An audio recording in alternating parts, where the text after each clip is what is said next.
Okay, welcome to my unranked GM Kiriko. First of all, this is gonna be my first ever and probably my last unranked GM because I don't really believe in unranked GMs. The only reason I'm doing this is because I have a fresh account that I'm kind of ranking in right now that I want to use as a legitimate alt account. So I thought, why not do an unranked GM while we're here and make it as educational as possible? First thing we're gonna do is I'm gonna try to introduce concepts slowly so that if somebody's new to Kiriko, they can, you know, come to this video and slowly pick up things as we go along. So the first thing we need to focus on as Kiriko is the shoot heal.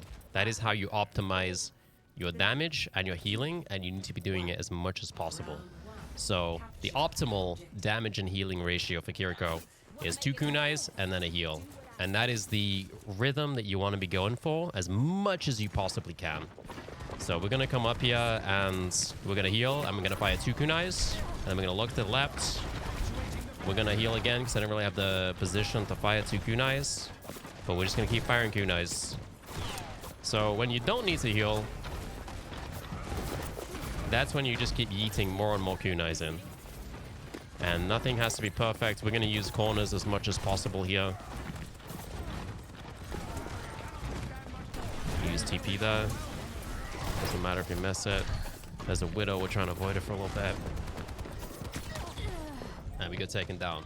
Now, one thing to realize about Kiriko is that you're going to miss a lot of kunais. And a lot of stress that people have with Kiriko is that they miss a lot of kunais. And that's okay. One of the things you gotta realize as Kiriko is that you will miss a lot. And you just gotta accept that. You've gotta build the confidence. It's kind of like playing Widowmaker. You have to miss a lot to hit a few times. You know, not every Widowmaker is hitting every single shot.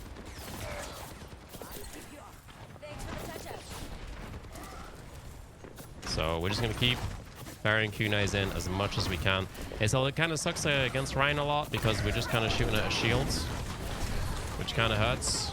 And Kiriko in general is not that good against shields, but there are things you can do about it. And I didn't think we'd have to start thinking about them that early into the unranked GM, but we might have to. We'll see. So most of the time, we just want to be pocketing the main tank as a Kiriko while trying to get those kunais in. But Widow is up there. She is up there. Alright, we got a big spin going from the boy there. We'll just keep throwing in kunais. So that's the basic gameplay style there. It's just kunai, kunai, kunai. And then heal when we need to, while trying to keep the rhythm of kunai, kunai, heal. But also more kunais if we don't need to heal. Now, one thing you want to do a lot is Kiriko, and again, I'm going to introduce this concept kind of early, is we want to push forward and take off angles and then TP back when the fight starts. The power of Kiriko is that we can create pressure and be able to get out. Whereas other support heroes that don't have the movement that Kiriko has can't really do that. I'm going to pressure this side over here. Nice kill. So once again, we're taking off angle. We're making sure we're within TP range. And we're just going to off angle as much as possible, be annoying. This is the power of Kiriko. We just pull him around, throw them off. We're going to throw this out here so we can kill Ryan. It's the same in the ultimate. We just heal if we need to, and we kunai if we have space to do so. We do more kunais. Doesn't matter how many we miss. Somebody needs heal, we heal. If not, we just throw kunais in. And once again, we're going to take off angle here. Make sure we're always looking back to see if we can TP back.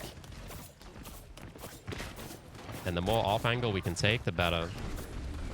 Because the more pressure we're applying, like, a lot of people think Kiriko is all about killing. Not necessarily. Kiriko is just about applying pressure and distracting the enemy as much as possible. Because, like, if you kind of, like, notice here, like, how the Rhine is moving, he doesn't really know how to push when I'm pressuring him from the side. He's, like, moving into the right room. He's going back. He's all over the place. And that just creates so much space for your team. And that's really how you get the value as Kiriko. Because if you start to, like, compare Kiriko to Ana, you know, Ana kind of sits at the back and applies pressure with anti-nades.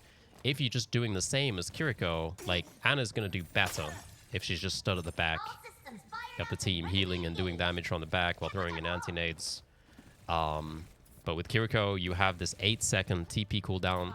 You want to make sure you're applying pressure as much as possible and TPing back. It's not that you want to give up the team fight to pressure. You just want to pressure before the team fight and create the space. Let's TP forward here. So we'll always go with that mindset. We're like, we want to go as far forward as possible, apply as much pressure as possible until we get pushed back. Here we got pushed back. We lost some health, so we're just going to stay back, and now we're going to go kunai heal. Kunai heal. This is like the base way to play. We're going to Suzu that. We'll talk about Suzu a little bit more later on. But now I just want to sit on the absolute basics here.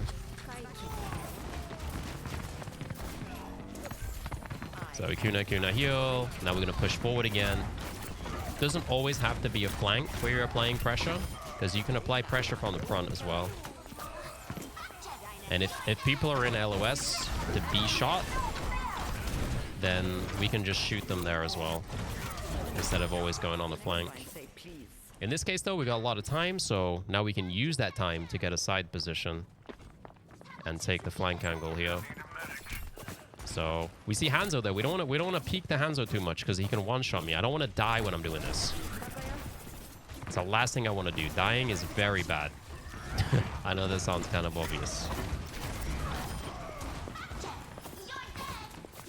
So I knew I was in trouble. I TP'd back, and now we're going to kunai. Heal when we need to. Kunai.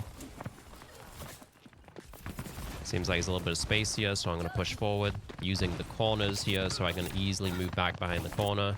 It is Hanzo. He can one-shot me, so we're going to play it safe. He's looking at me. Not going to peek him again. I want to be here to apply pressure. Like, even though I'm not peeking around the corner, like, he's waiting for me. And that's applying pressure to him by being there. We'll also talk a lot more about Kitsune in the future matches. TP out though.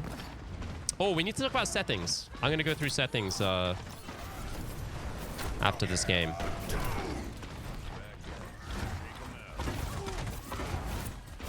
think that's kind of important. Here, we're probably just going to die. That's okay. The fight's kind of lost. We're going to TP back to the Ana, and we're going to get out of here. But once again, we have TP. D.Va's going in to die. That's not good. We have TP, so we can be kind of forward applying pressure all the time as long as we have someone to TP back to. Now, I know I have someone to TP back to because I'm pretty good at tracking respawns. But if you need to look back, that's okay too. It's better to look back and know that you have a safe TP back than to assume that you do. Never assume that you have a TP back. Once again, I'm just going to apply pressure, make this guy get out of position. And you can see, like, the pressure I applied to that guy, he did die, but, like, I didn't kill him. He killed himself by trying to push me because I applied pressure to him. Now, we have TP again. I'm not doing much shooting to the shield, so we're going to jump this wall, and we're going to apply some pressure on the backline. Again, I'm not looking to kill here. I'm not looking to kill. I'm just looking to be annoying as possible. Okay, we have Kitsune here. We're not going to drop it right now because we only have 3. Just stay on the off angle. We have TP. You see he messes up because we're applying pressure on the off angle. Kind of goes out of position there. And we're just going to go around the side here again. I know he does 130 damage with his flashbang, so I'm not going to walk into that. Oh, Ryan's getting a bit aggressive.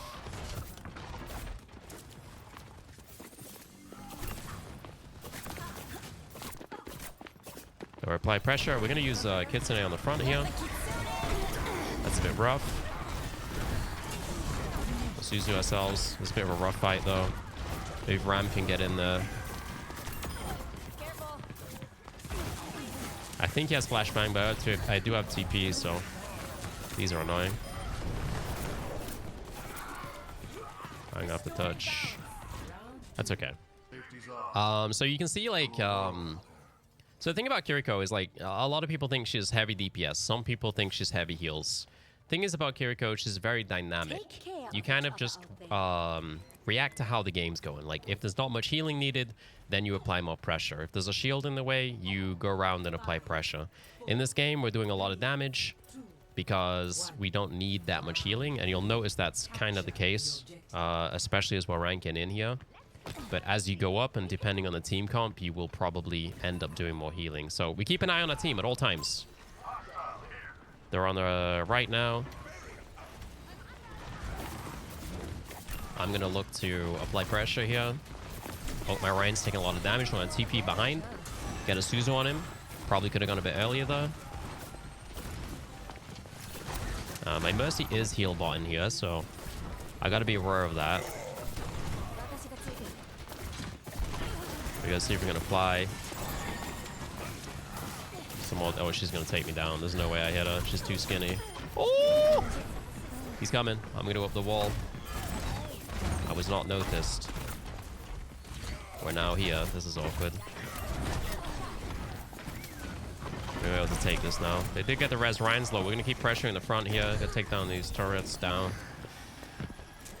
And I'm going to get ready to throw a Suzu at this guy, because he's probably about to get low. He's good. No damage on him. So here we go again. We finished the fight. We have time to move forward. We're going to move forward. We're going to keep our TP ready. Keep an eye on our team. See where they are. And we're going to apply pressure from the side. See that our team's in a safe spot.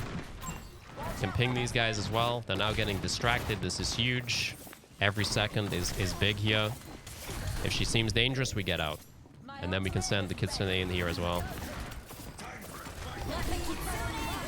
This is a very good wall from that Symmetra right there. I'm not going to be able to heal my Ryan. He went a bit crazy. I think there's a Cassia. Not sure. The footsteps are kind of wild right now. I'm going to try and delay just the tiniest amount here and then get out. Great thing about TP, you can just do like wild stuff like that. Once again, we're going to have TP, so we're going to go forward. I know my team's close by. See if we can apply some pressure to the sim. We did.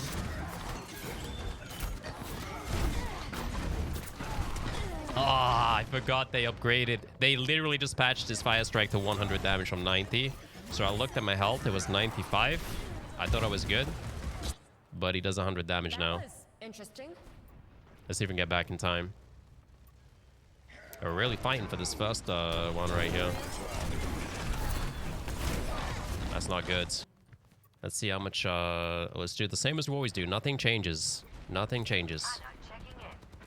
We just keep going in. We look for weak points. The sim is maybe a weak point. Maybe we can kill her. She's going to have turrets, though. That Mercy, maybe. We move around the side. And we're going to really annoy them as much as we can here. On the back line.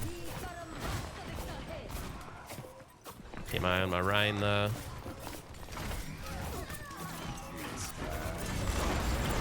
Did block that. These turrets are nasty. We live. Man, we're really fighting for this first game. Yeah, we're going to heal everyone up, and then we're going to go look to get kunais on the flank here. Which we really need right now. We're going to go same position. Though I do have to keep an eye on my team because they're a bit further away this time. Cass is coming. He hits hard, man. Okay, I need this guy out of the room. We got Kitsune coming up. Old Dink on the Mercy, though. Just gonna wait for them to drop down, I think. There we go. I try LOS this. I actually don't know if he has Shatter or not. I haven't been tracking.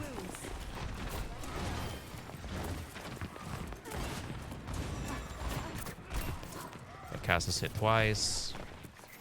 This is a very close fight.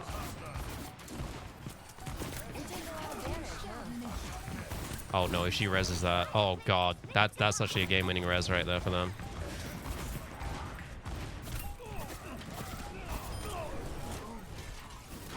I need you down here, Ryan. Yeah, that res was too much right there. And it gets to sleep, but this one should be over. But that's pretty much the oh, Tracer maybe goes to Yuchia.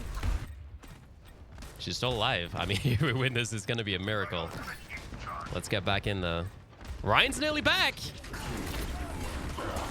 Oh, I was hoping for the miracle though. Nah, he got shattered down. But that's the playstyle that we go for. You're not gonna win them all. But coming out of that, you can see we've done almost 9k damage, which is a lot of damage for support. And you'll see that my damage kind of just goes up and down based on my team comp, the enemy team comp, and how they play. But nothing really changes in terms of the mindset. Oh, I'm just going to go through the settings, actually. So, you play the soft flanking pressure strike. Yep, all the way up to GM. Like I said, the mindset doesn't really change. You kind of just adapt to the situation. And, like, as you rank up, you will notice that, for the most part,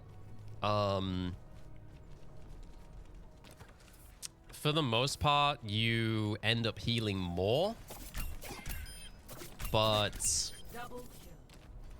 that doesn't mean there aren't games where people just don't really need healing, especially with more Wrecking Ball on the field right now. Anything makes you change your mindset to prioritize DPS or heals? Yeah, so it's just, do people need healing? Like, I push forward. I do as much pressure as possible before I need to go back and do healing. This will be a lot more obvious when I get into a game where somebody needs a lot more healing. Like, it's hard to tell from one game, but as soon as I get into a game where I've got like an Orisa, and she's just running in, and she's just taking so much damage, I literally won't have the time to push around the side.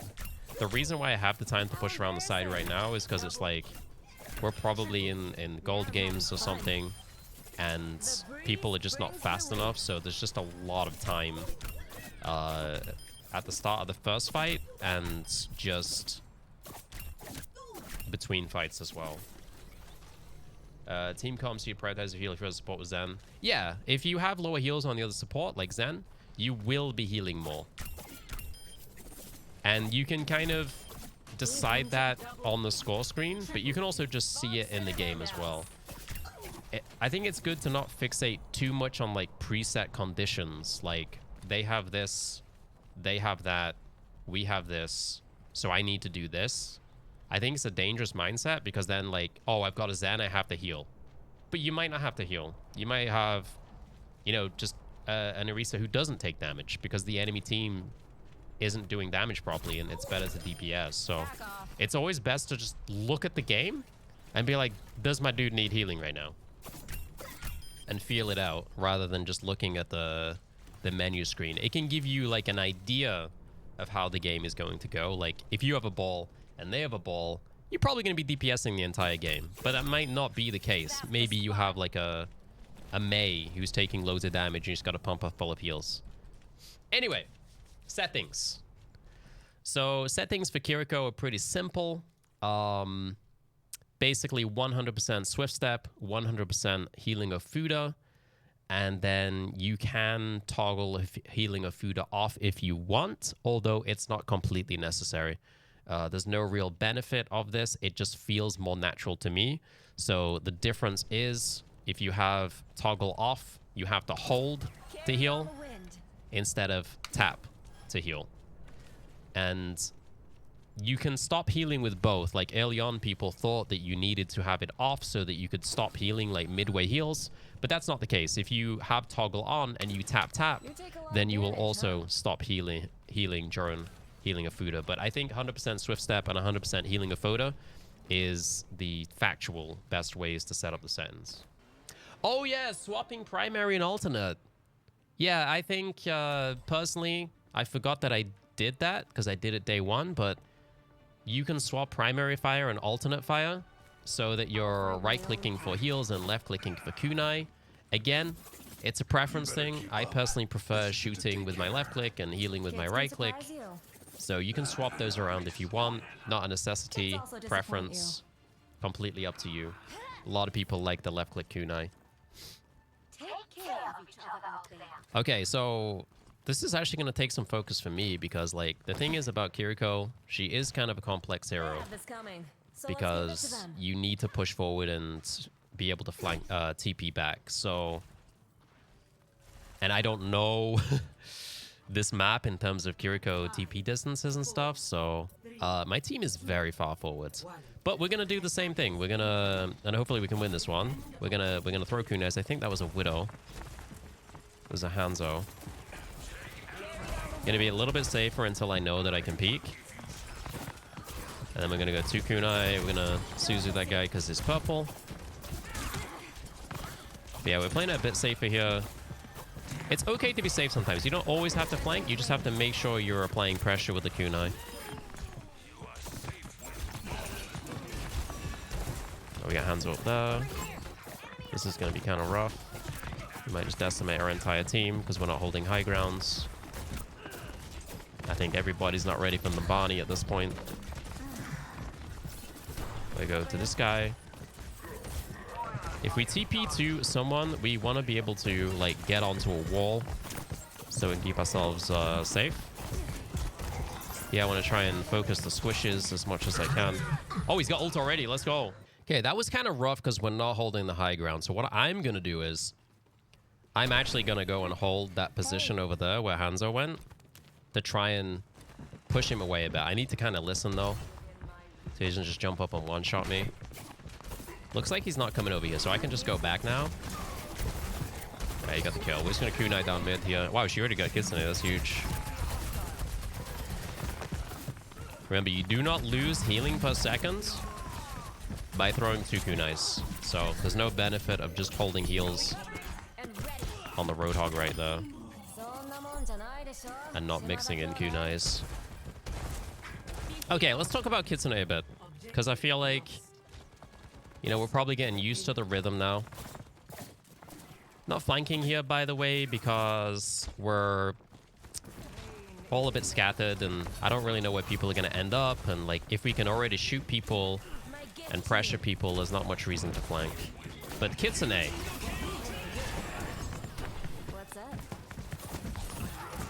After we die. Okay, he's 1 HP. Got him. Let's see what we got here. Hang on. We have no Rammel, but he does have Punch. I'm going to wait for some DPS unless he gets hooked. Okay, he's punching, so I'm gonna send this here so we can punch that Roadhog right there. And hopefully get something done. Let's get one of those in. Okay, so Kitsune. One thing people try to do a lot with Kitsune is to try to do a lot of combos. I think it's just a powerful ult on its own.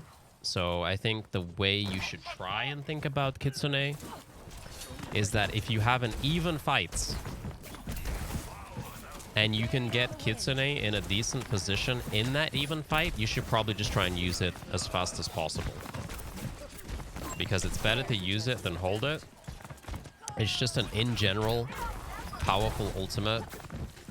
And people are just getting picked right now. There's not much we can do about it. We're going to take a quick flank here. Maybe. Well, I wanted to. But again, this is what kind of dictates what you can do as Kiriko. Like, I was going to flank, but my Mei was taking damage. So I kind of just had to heal my Mei. If you don't have to heal the Mei, then you flank. And it's kind of like, instead of going into a game being like, I'm going to heal a lot this game, I'm going to do damage a lot this game, you kind of just react to what's happening. And that, in my opinion, is the best way to play Kiriko, instead of having all these preset conditions in your minds. And we die here. We got nothing to TP back to. Oh, she came to save the day. Thank you very much. I don't want to get diffed here. This is kind of rough. If we die here, we get staggered. Yeah, we're out of though. Hopefully... Oh, she survives. almost. So we have Kitsune. It's not an even fight yet, but we do have Rammel, and Rammel's kind of insane. We all just got anted though, so now we gotta hope everybody survives. We're gonna send this with the Rammel. Which is kind of funny because I said, you know, don't worry too much about combos, but combos can make it stronger.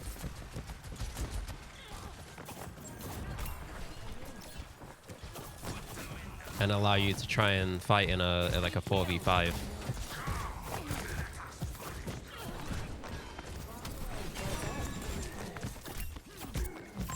So let's keep doing the kunai kunai.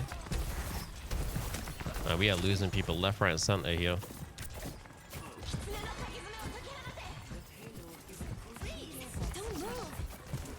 I'm gonna try to DPS these squishes a little bit, especially that. And if you ever see an Ana scoped into the back, try and throw kunais at her. She's gonna be your target prio. It's always scary when a tank is low, like you just want a pure heal, but you have to find time to throw those kunais.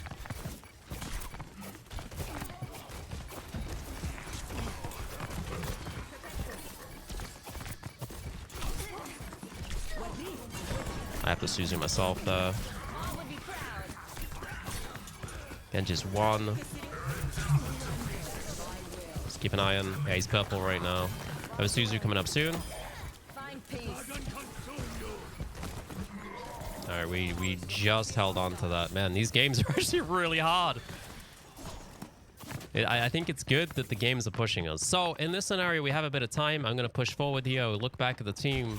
Oh, never mind. There's a Hanzo and nearly just took my head off. We're going to back off. So, you can see how the game itself kind of just dictates how much I can do in terms of flanking. In this game, because they've got one-shots and my whole team's getting one shot and everybody always needs healing, we're just not getting to flank that much. And therefore, my damage is lower and my healing will probably end up being a little bit higher. We might have to Kitsune this early just because someone might die.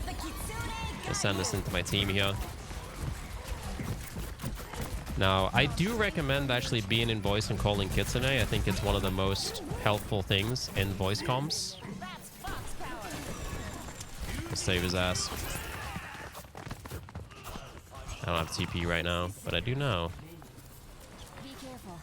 People are generally very bad at being in Kitsune and using it, so the more you can communicate it, the better. However, I'm not in voice comms right now. I don't think it's necessary, but it can help sometimes.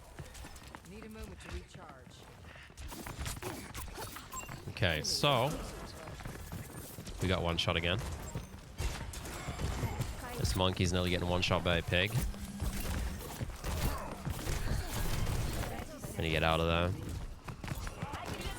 Wall climb's interesting. I never even thought about talking about wall climb. This pig's actually dominating right now. So kunai kunai heal. Go back to the base strats here. Kunai kunai heal. And thankfully we got that whole... I need to reload right now. We're gonna send Kitsune because we can do damage and heal from the side. And there's one.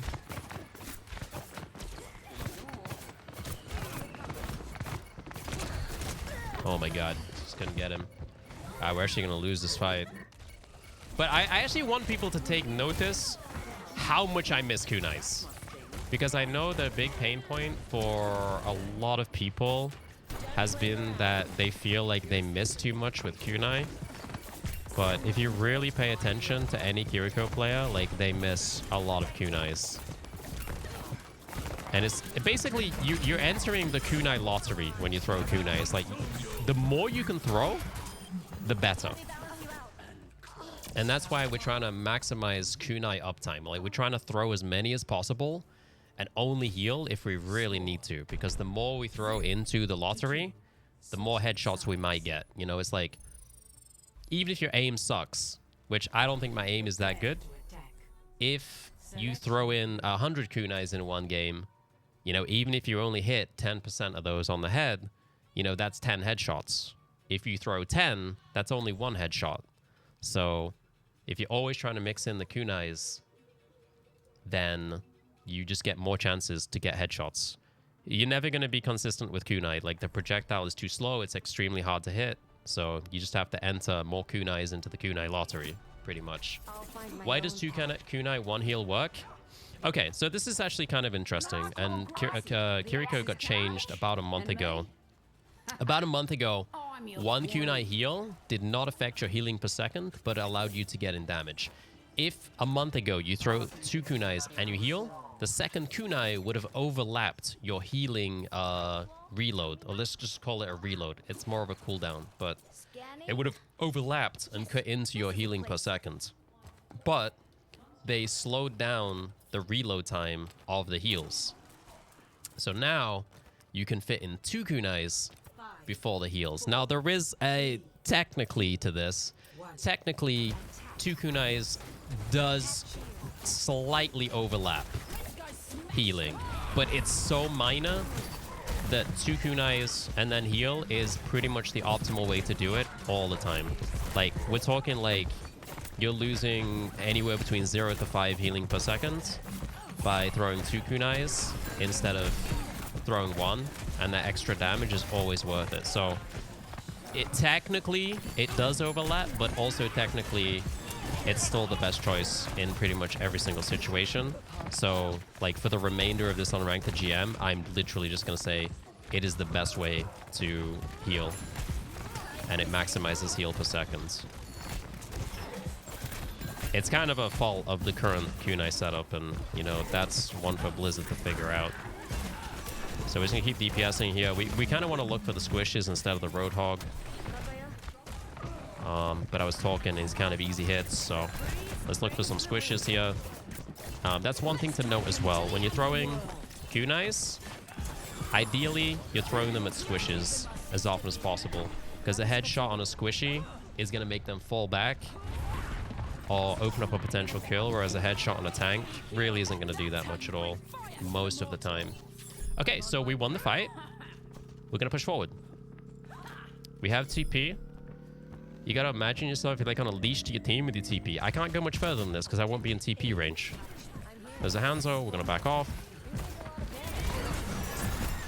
Okay, we're going to kunai here. Someone's kind of aggressive. But everybody's here. They're not really ready for it. So, wow. They've got a powerful Fox as well. Okay, this Hog's deep. We're going to use these corners again.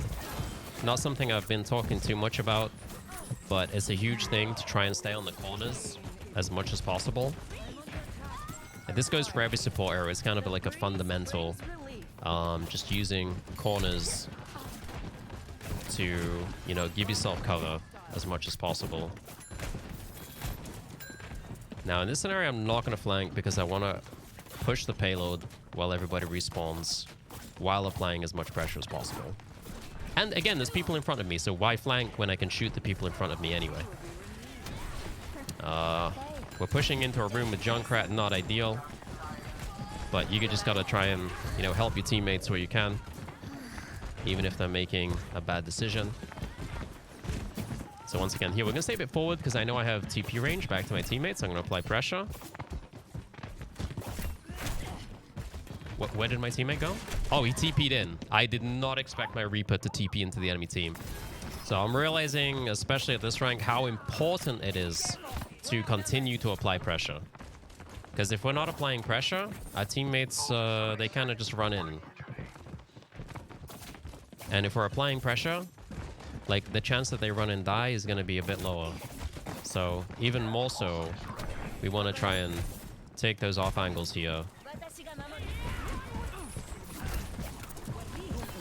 Okay, he got nanoed. I don't know where that dragon is. I do want to get my Kitsune off here. No, I'm going to save it here. So if you're up, like, you got to watch the kill feed a lot. If you're up by quite a lot, you want to try and save your ultimate, especially in Overwatch 2 versus Overwatch 1. Ultimates are a lot more valuable. So, you know, if you've taken down 2 and it's a 5v3, it's very unlikely you're going to lose that fight. I'm going to push forward here, actually. Again, it's very easy to get relaxed and stop applying pressure. But even here, we can just take this side and take an off angle. Okay, we probably got to Suzu that. I'm going to talk about Suzu next game. But now we're just going to leave it on the shelf. Again, I want to slowly introduce concepts.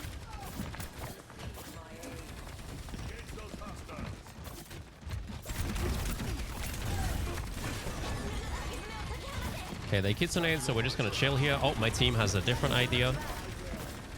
My TP. Oh, I lost my TP cooldown.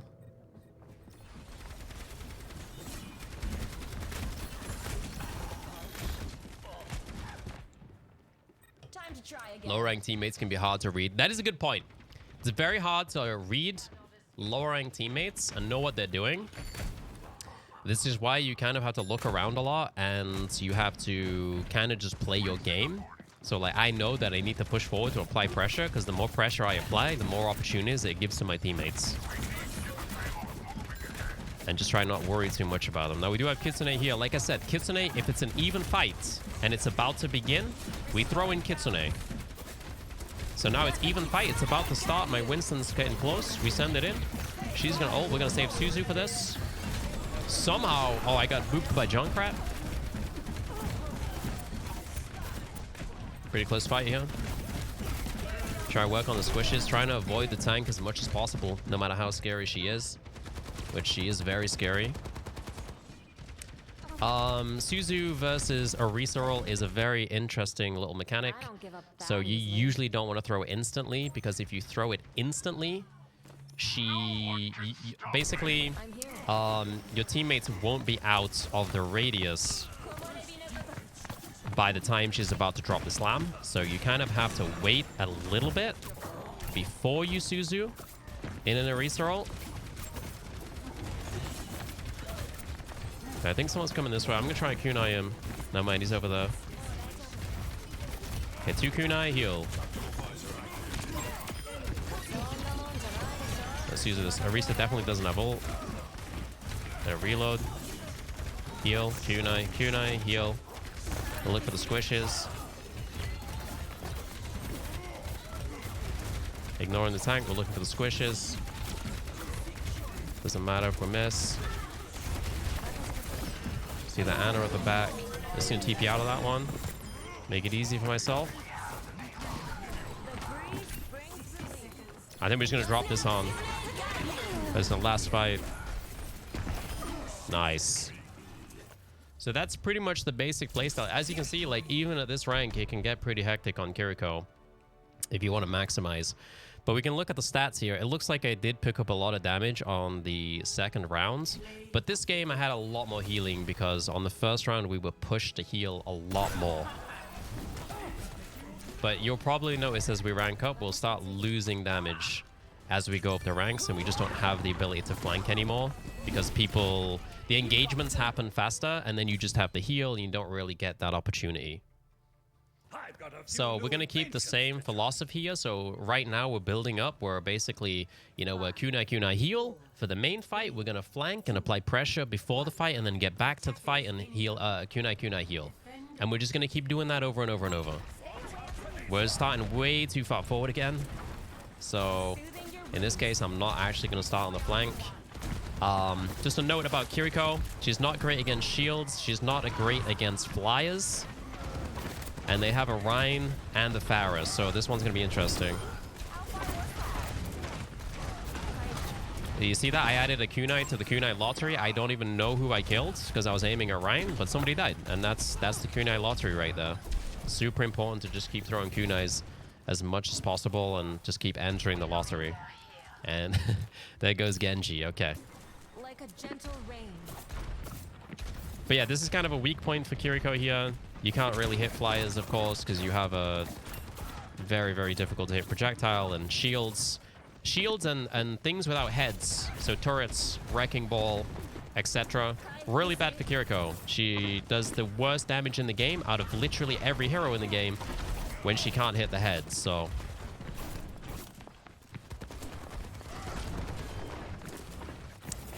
This Genji is doing things, but we ignore that. That's not what it's about. One thing you gotta realize when you're trying to rank up is you have no control over your teammates, but you do have control over what you can do. And like the more pressure I can apply, the better. I just need to kind of split from my JQ here. When, you can see this game I haven't applied much pressure, and that's not good. So I'm going to try and pull around wide here. The trap with Kiriko is always falling into the mindset of, you know, just sitting back and healing. And that used to be stronger before she got changed recently, but now you really need to apply pressure. If you want to sit back and heal, there's much better heroes for it. So we always keep the off angle here because it just annoys them as much as possible. I'm scared for my Rhine. What? I did not expect her to do that. She's 1 HP though. Okay, let's talk about Suzu. We're in the third match. Let's bring another ability to the table. So Suzu, I think a lot of people overcomplicate it. Again, I think with Kiriko being such a dynamic hero, a lot of people try to play Overwatch with like set paths in mind. It's like, they do this, I do that. They throw an anti, I throw a Suzu. And I think Kiriko doesn't really work well with that kind of mindset in all regards. And I think it's the same with Suzu. The best way that I can describe to use a Suzu is if you think that somebody is about to take massive damage or die, just use Suzu and don't overthink it too much. It is about to get wild.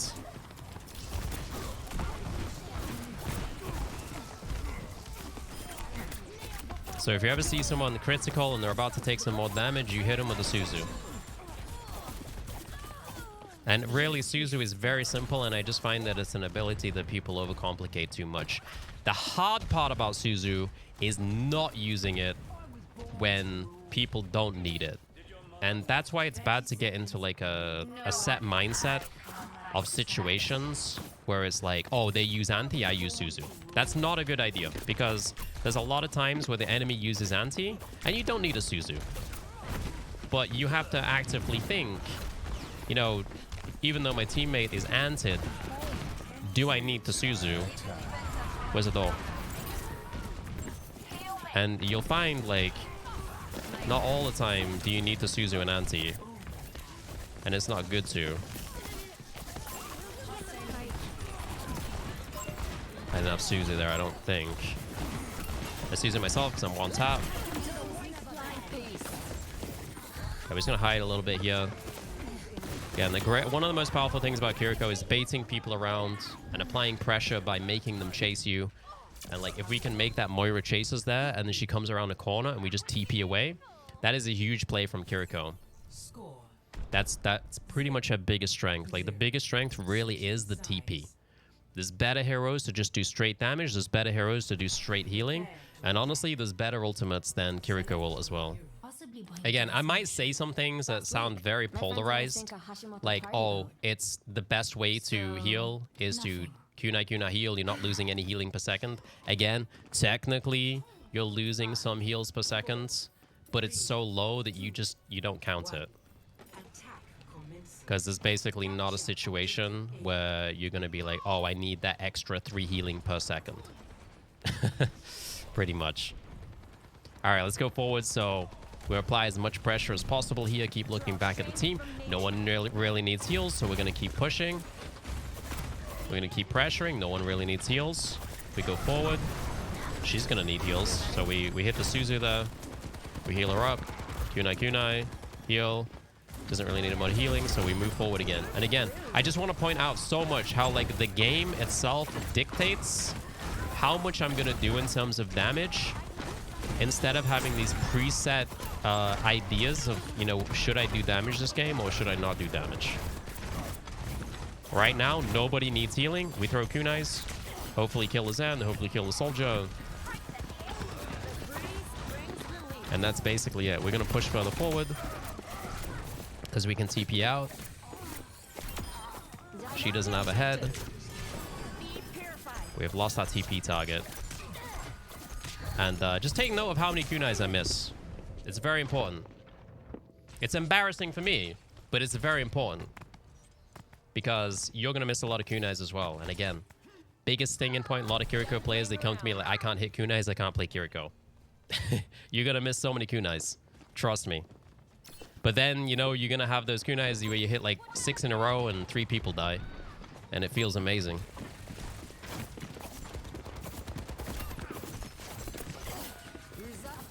Okay, we have Kitsune here. Like I said, even fight.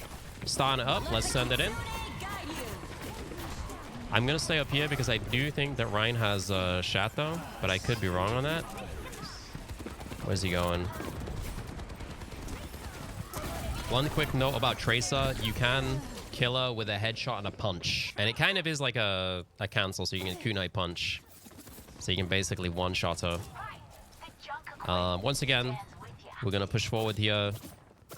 See how much pressure we can apply. Probably take this high ground. This is where the wall climb comes in. And annoys you. The Zen's being kind of annoying. Zen is kind of difficult for me. I've never been that good at killing Zens with Kiriko. Just kind of funny. I save this Mercy. If nobody needs healing, I'm very happy to shoot at the Tracer and try and kill her. Move around here.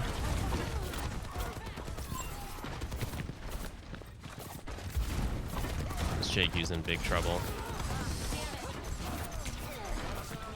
Yeah, Zen's really hard to hit in the head.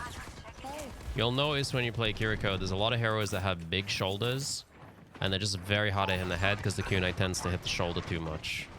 Keep an eye on the cast here. We have a TP target, so we can play like a slight off angle here.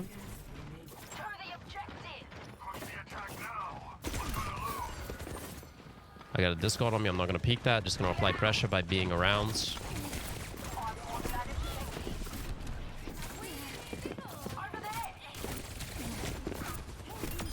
Okay, she's gone. That's good.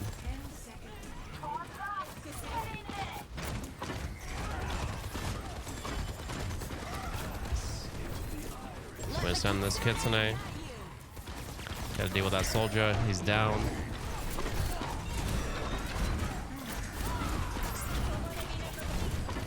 Oh no, it's a C9. I couldn't really touch myself, but we tried our best then. That's all you can do, really. GG. Play of the game. The most important thing when you're climbing is you need to not get tilted when you lose games. Like, we're starting this run off 1-2. Easy to get tilted, easy to blame teammates, but you just have to think about how can I apply more pressure. Like, start of that game, probably could have applied more pressure. There's more situations where I could have like hit the off angle, hit the side angle, all that kind of stuff. So King's Row is actually really good and gives us time to explain ATP concepts. And there goes my Junkrat. But we have this really cool flank position here. That's one of the best Junkrat plays I've ever seen. And I hate Junkrat. All right, let's get back in though. Okay, we can maybe try and retake this. So we're back in the standard position here. The trap, we're going to shoot that down. You can see how bad it is to shoot things without heads based on that trap right there. King's Row going to give us a lot of solid gameplay where it's just kunai heal down the mid as much as possible. We got a little flank here. Let's try to keep my eye on her. Half my team's looking at her right now, so I'm going to actually focus the main. I'm also trying not to talk right now because I kind of want to listen for those Widow footsteps. Yeah, there she is. It's one of the downsides of talking too much. I can't hear the footsteps. Yeah, here we go.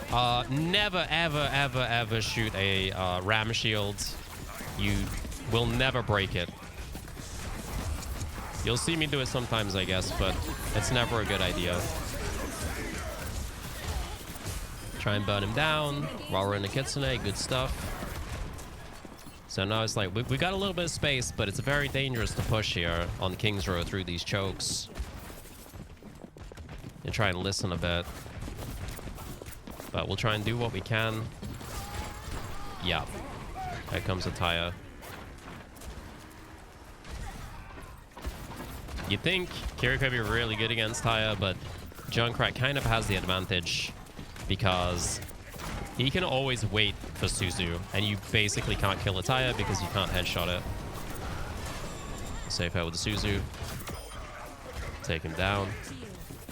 We can move back to the corner here. We're gonna go kunai heal. Just gonna keep doing that.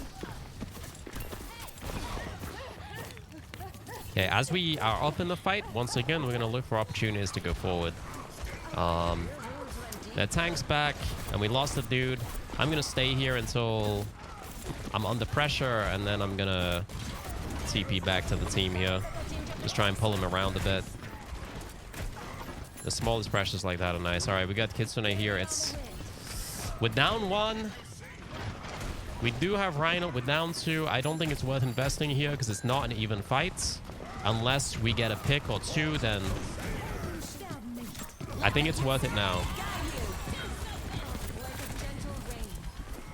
This might allow us to hold on here. They did get the res. But even the, like, you could tell by the way I was commentating it, like, how it was going to be a very close Kitsune.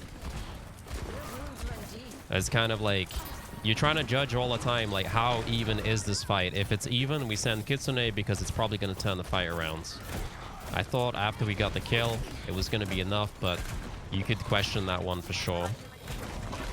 Okay, we're going to throw kunais at this Junkrat. 2 kunais, 1 heal. Oh, I missed my TP though. Nasty Junkrat. All right, we got a reason now. We can't really push forward for a flank here because the enemy team's there. Again, kind of, it's not always the case, but if they have LOS on you, then you need to be careful. Oh god, there's 3 up here. Wow, they're playing so well. I'm not going to be able to contest that by myself. So one thing I can probably do here is take the high ground behind me and apply pressure from here, but like, we're taking a lot of damage, so I don't have much room to do that. Nice sleep. I dropped Kitsune here so we can wipe the Rhine off the floor. Go back a bit. I really need to apply some pressure here. But we just don't have the time for it. All right, everybody's full health. Let's try and look for some pressure to apply. Power is low, but I think it's okay. Anna should be able to take care of her. You can see as soon as I'm applying pressure, everybody's shooting at me. My Pharah gets a kill. My Pharah gets 2 kills. This is how important it is to apply pressure. It's hard sometimes because you're scared that someone's gonna die, but like, you gotta find those opportunities. Like, as soon as I peeked that corner, 3 of them looked at me, and my Pharah just killed 2. That's how you can create space as support in Kiriko. And then we're going to play off angle again, and we get ready to TP back to the team. And it's more important against the shield to do that, because you're not going to be in headshots down mid against the shield.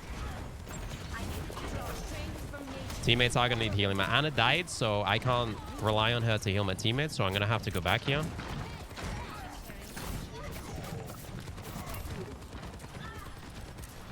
Just make sure to LOS the enemy team on this left wall, but also be careful because Ryan could have Shatter here. Okay, Anna's back. That's going to allow me to push forwards. Interesting Shatter. Just going to keep Kuna heal. Bob's in there. I'll Suzu Bob if we need to. Very nice. Okay. So once again, we get cheeky with the flank here. Keep an eye. Where's my teammate so I can TP back? She's right there. We can now go forward. She knew I was coming. I'm being careful here because I know there's like a Widow around and I don't really know where she's looking. So just keep applying pressure. Keep looking back. Anna's low. We're going to go back. I got Kitsune here. It's an even fight. 5v5 right now. The fight is about to start and we are about to send Kitsune when they get a little bit closer. We want the fight to be committed. That's going to be committed before we unleash the Kitsune.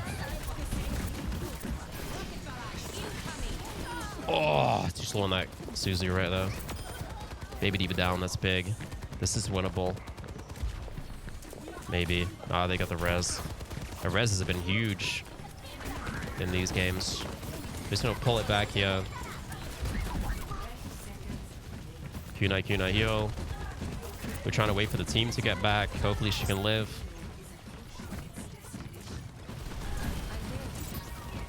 I'm waiting on my Suzu. I'm really trying. Even in these stressful situations, you can see like how I'm like struggling to get that kunai in because I just want to focus on the heal so much. But there's about 4 kunais there that I could have thrown that I didn't throw because I was so focused on the healing. Press strat is very similar to how I play Moira. Kiriko is a very similar hero to Moira, but just with more utility. It's basically the same idea. You know, you want to apply as much pressure as Moira as possible. You don't get as much distance as Moira as you do as Kiriko, because like Kiriko you can be like hyper deep and get like a 30-meter TP or something, but with Moira you only have like, I don't know, 15 meters to blink away. I'll find my own But path. it's a very similar idea, yeah. It's like Moira, you want to maximize damage, only heal when you need to, and same with Kiriko. And do you think the Unranked GM will be harder on Overwatch 2 with matchmaking going off the MMR? No, I think it will be easier. It seems that in Overwatch 2, the ranking system pushes you up and down a lot faster early on. My only worry is we were already 1-2, and like the first early games matter a lot in terms of the ranking system. So the fact that we're 1-2 could hurt us a lot if it places us low. Okay. So we're on attack. This is where we're going to use wall climb a lot if we can. And this is going to look kind of crazy. I'm just going to wait for this mine to wear off first. But you can see here, no one's really taking damage. We're going to go over the wall and we're going to apply pressure like a madman. But we can always just TP out instantly. So we already got like multiple people looking at us. That is huge. Junkrat's like changed his position entirely because we pushed over there.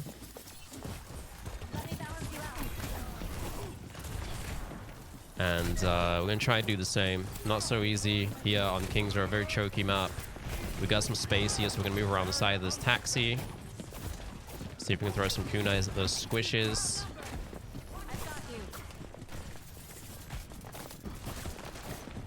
A lot of shield action going on right now. Don't want to get one shot by this guy. I blink out of that. This might be the death of me here. We'll see. Yep. But we pulled them around a lot. Like, the Junkrat died there. They got the res again, man. These Mercies are coming in clutch. But we still pulled them around. And we can just TP straight back in here. And I'm going to look to do it again. Junkrat saw me, so he's probably going to be ready. So he's going to be very ready to TP away here. Somebody needs heal. Now they see me. I'm going to just Suzu myself to get out. God, it takes me so long to kill a trap. Yeah, we just gotta be careful right now. There's not the room to go in against the Junkrat. Well, they lost walls, but they knew I was in there. We have Kitsune. It's kind of an even fight, so we're gonna send it. He's got Taya. I'm gonna save Suzu. I tried, man. I tried. We're gonna get a flank right here, I think. No, he's gone main. You see how annoying shields are for Kiriko because she's just so weak against them. Let's heal up the Ana.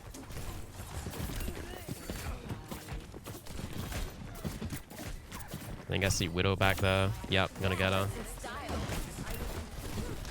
Kiriko kind of eats snipers alive.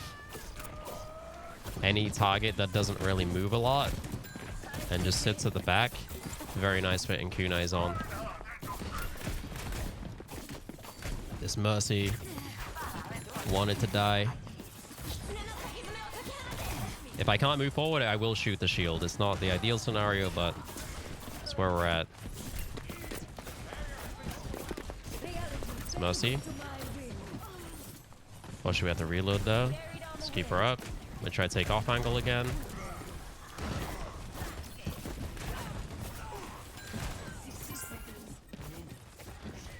Yeah, we're getting close to Kitsune.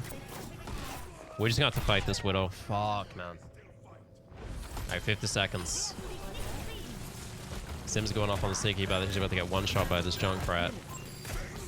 Actually, she got Junkrat got nerfed and he can't one-shot Symmetra anymore. All right, we got the Kitsune here. It's a game where we're kind of balanced on damage and heals. Got quite a lot of damage though, almost 7k. Oh, they got Hanzo now. That was scary. I'm actually happy they're on Hanzo instead of Junkrat. In this case, we're gonna go around the right side and she should get healed by Ana. Okay, we'll take this little off angle here. If Hanzo starts shooting at me, we're gonna move. Hanzo's shooting at the Ana. We should be very careful with the Hanzo here. You can see how carefully I'm using this wall so that Hanzo can't get me. If they push me, yeah, there's this Hanzo, so we're just gonna back off. Currently a 3v5, now it's a 2v5. So we're gonna wait on this Kitsune. There's an insane amount of one-shots happening in these games where we're just struggling to get the team regroup, but I guess that's kind of the case. They were just waiting again because Farah died.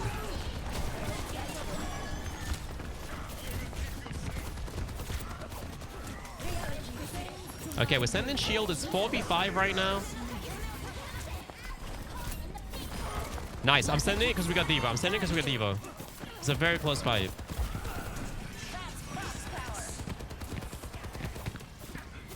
We not letting it res. Not again.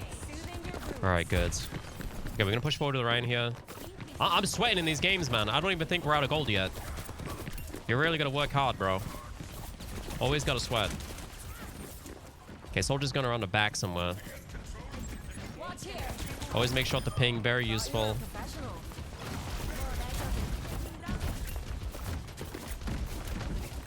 Always shoot Mercy when you can.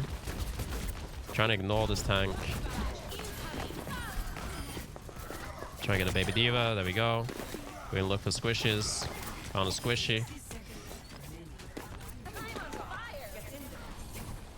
Nice. Alright, we're gonna push forward again. As a Bastion, just throw kunais at him. Again, we can always TP back, so we don't really have to worry about being forward. It's amazing when they're not on one-shot heroes as Kiriko, because you can just peek so much and you just control the game. I see Hanzo on the left, so we're gonna start being careful and be more intelligent about our plays here. Damn, go to Suzu. You see, I'm kind of slow on my Suzus here. What I was talking about in the other game, like you kind of want to be kind of free with your Suzus. If you ever think someone's gonna die, just throw it. I'm not really living up to that right now.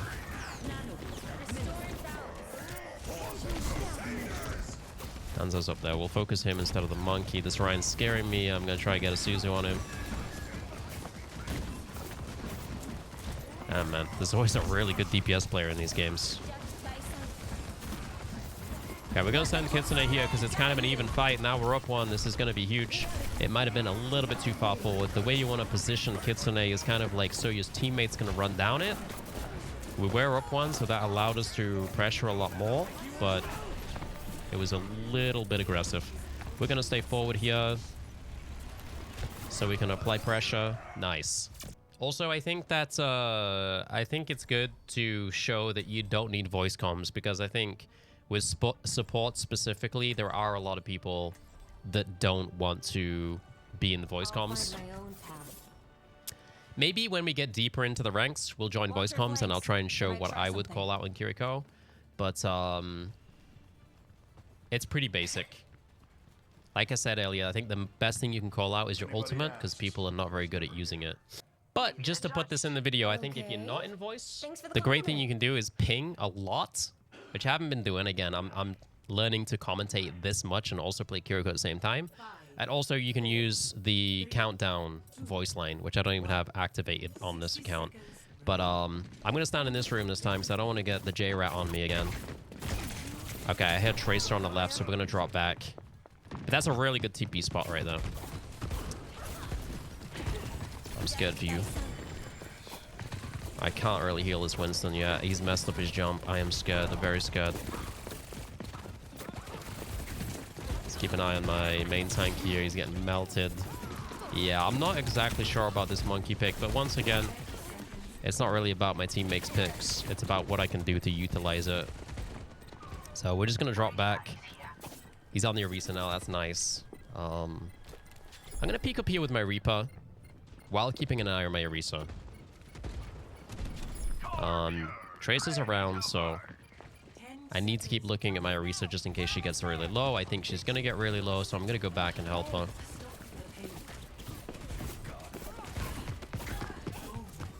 Okay, Reaper's about to go in. It's a very early position to take a fight. But we're looking for head high kunais here in positions where people would normally be, preferably not the tank. Trying to help our Ana a little bit while helping our Orisa. Looks like this fight might be gone unless Orisa can pop off. But it's just Orisa Ana right now. Okay, it's gonna be another difficult game, man.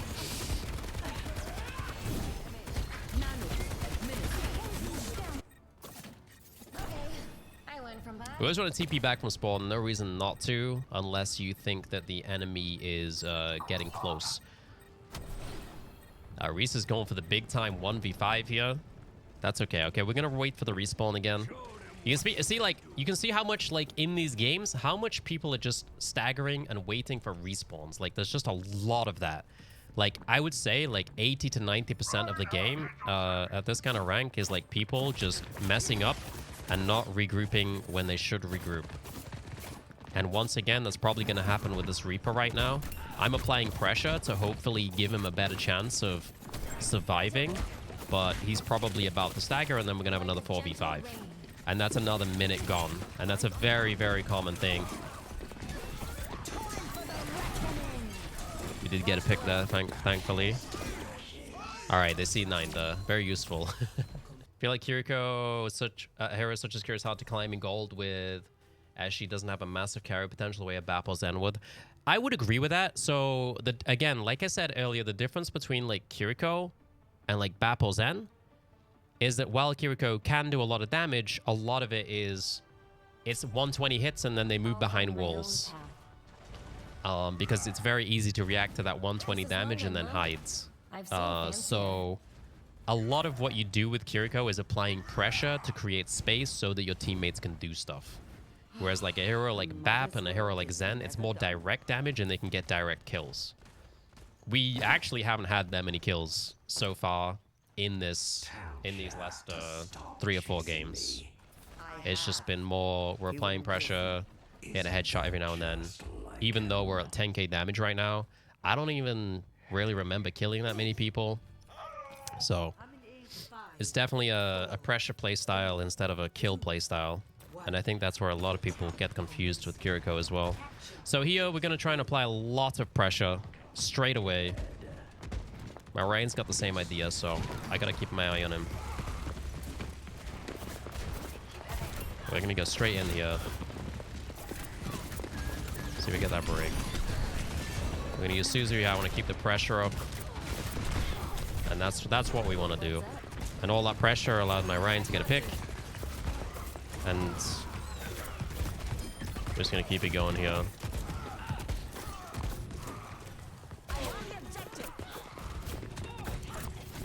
No headshot there. Okay, let's go for it. Pushing forward here. Kunai heal.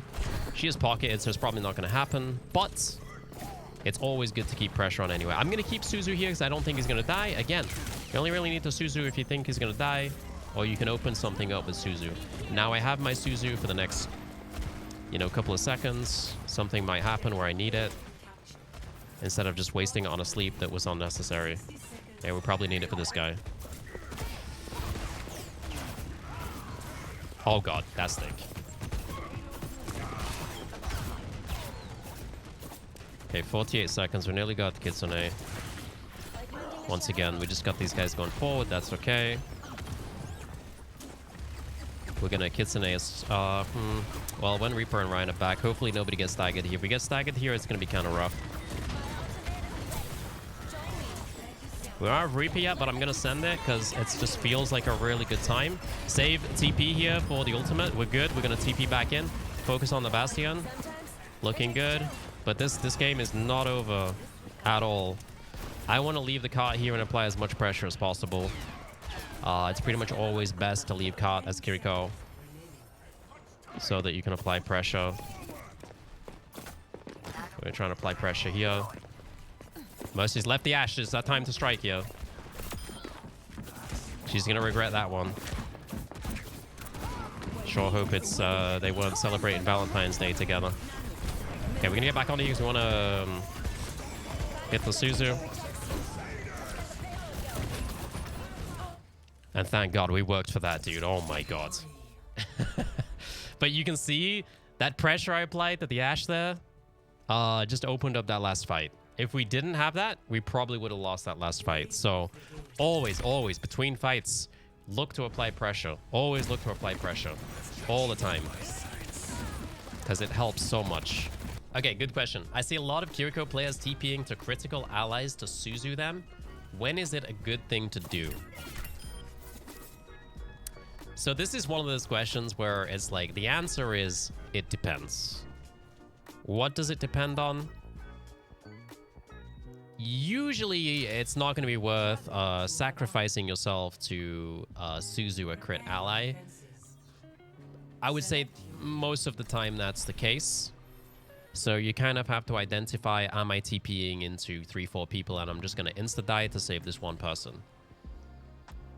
This is probably a very rare scenario where saving that one person probably is the play. I'm thinking like, you know, Ryan on point 1v4 and he has Shatter and is about to die and you got to save him. But for the most part, generally, if you can TP and Suzu and not die for it, then it's probably worth it.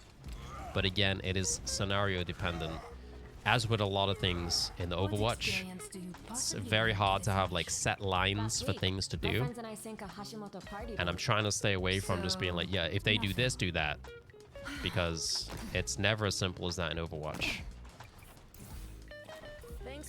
I'm trying to like keep it as dynamic as possible because any player at the higher level is playing dynamically. Yeah, we're reacting to things that are happening. So I'm gonna flank until I'm getting pressured out, or I think I'm gonna die. Just gonna keep doing it. She doesn't dare res because I'm around. I'm not even hitting kunais, but she sees me. People are getting low, so we're gonna drop back here and help out Mercy with these heals. This Bastion is in trouble. We're gonna Suzu him because I thought he was gonna die. As simple as that. I thought he was gonna die, so I Suzu. Not any more complicated than that. Hard to get vision on people here. I know there's a Widow down main, but I don't really see her, and I want to get an angle on her. Okay, I see her. Obviously, it's dangerous to peek a Widow, but if you kind of peek after she shoots, then you have, like, a small amount of time where you can get away with it. Okay, so that's an interesting Suzu. If you look at that Suzu right there, I didn't think he was going to die, but I knew that so many of them were dead. Okay, this is where I TP on the crit ally, because I know not many people are there. So these are interesting Suzus that I'm throwing, and I kind of want to explain these so they don't confuse people. I'm throwing these Suzus because people are dead on the enemy team, and I know that like Junker Queen is about to hit my Rhine.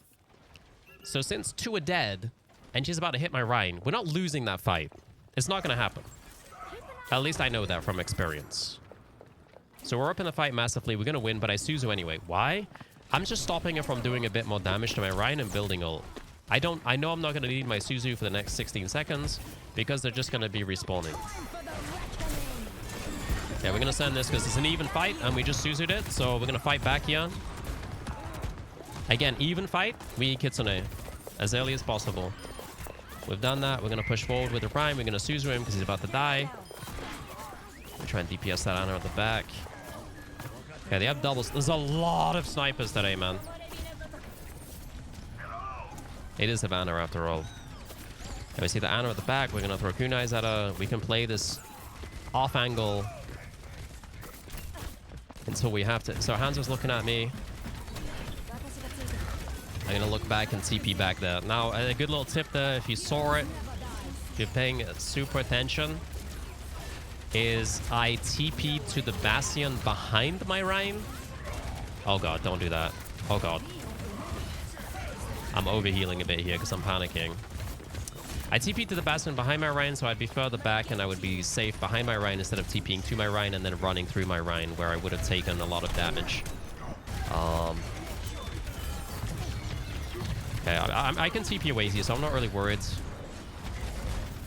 Gonna get back with the Rhine here again. Our main goal is to pocket the main tank while applying as much pressure as we can. He got that cancelled. I could drop on the back line right now, but I'm scared for my Rhine. Oh god.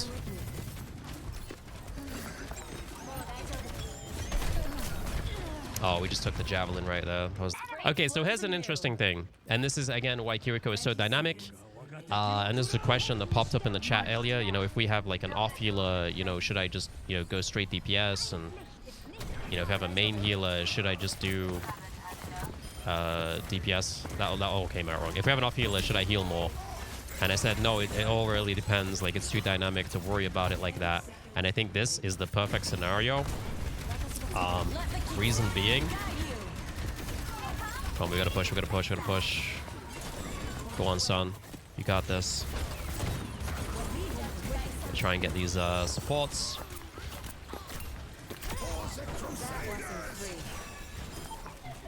So a couple of thoughts got cut off there. But basically, this Mercy is healing a lot. She's barely blue beaming at all. Now, in higher ranks, a Mercy is going to blue beam a lot. And that's going to mean that you're going to have to heal a lot. At this rank, Mercy is just heal bottom. So I was scared for my Rhine a lot there. But he was kind of okay because my Mercy was heal botting. So we want to try and react dynamically. Like, in general, if you have a Mercy as an off support, you're not going to have as much healing because Mercy is going to be blue beaming. Sometimes you're going to get a Mercy and she's going to heal the whole time. She's never going to blue beam. And that's why it's dynamic. You never know what your teammates are going to do, even if they pick a hero and you assume that they're going to do something. So in this case, I can DPS a lot more because my Mercy is just focusing on healing. So if we go back to that last fight in our mines and we're just like looking at Rhine behind that wall and it's kind of awkward, I'm trying to heal him, I'm like scared for him. If Mercy was blue beaming, I think that was the correct decision, but she was just healing the Rhine and I could have just dropped on the backline and done a bit of DPS because Rhine was fine with the Mercy heal. So now that I know that Mercy is just going to focus heavily on healing, I can focus more on DPS. I'm still going to like look at my allies and try to heal them when they need it. But I just know that, you know, if my Mercy is alone with someone and they're like half HP, she's going to be healing them up, and I don't really have to worry about it.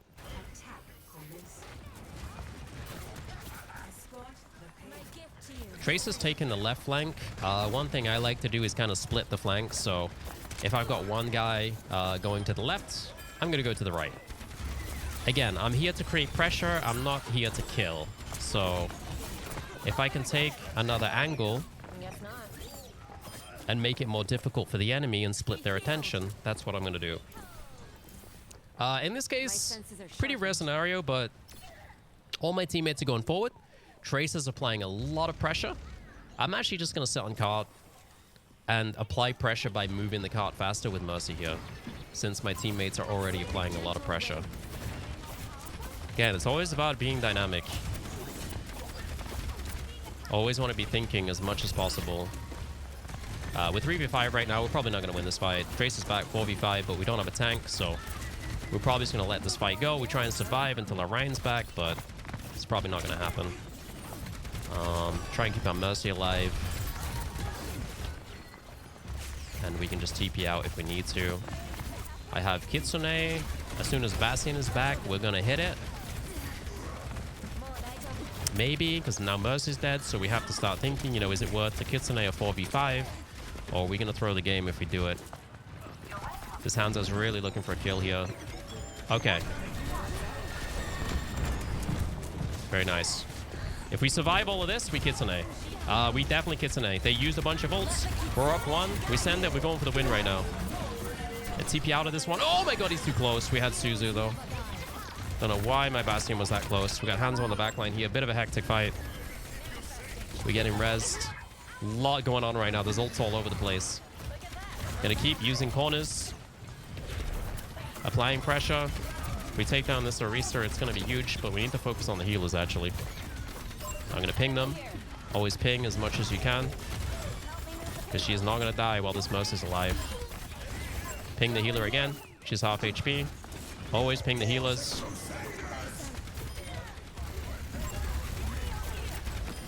Bit of a riot, man. Got a Suzu on that guy, and we take it home.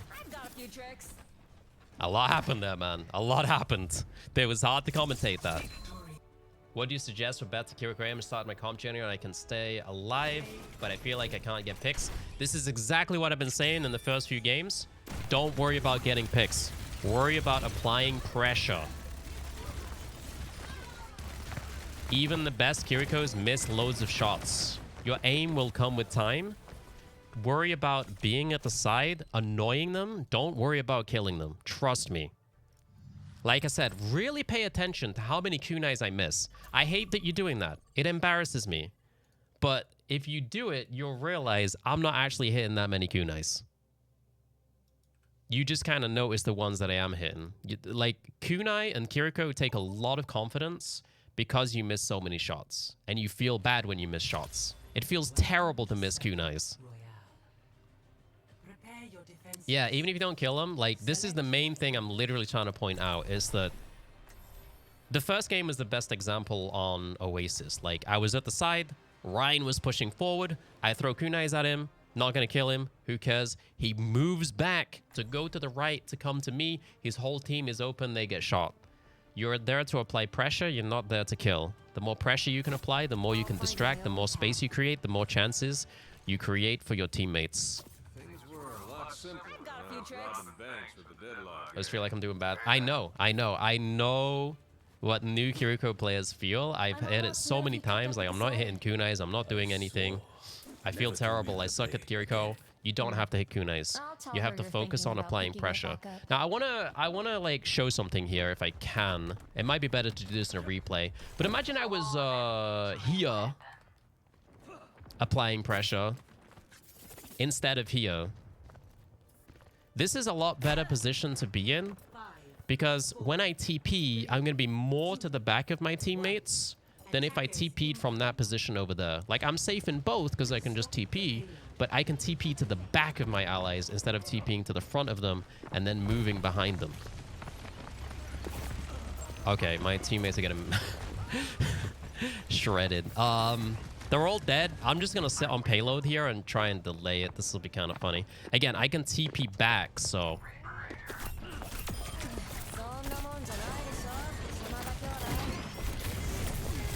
I can TP back to my teammates, so even though I'm going to be on a bit of a late spawn here, it's okay.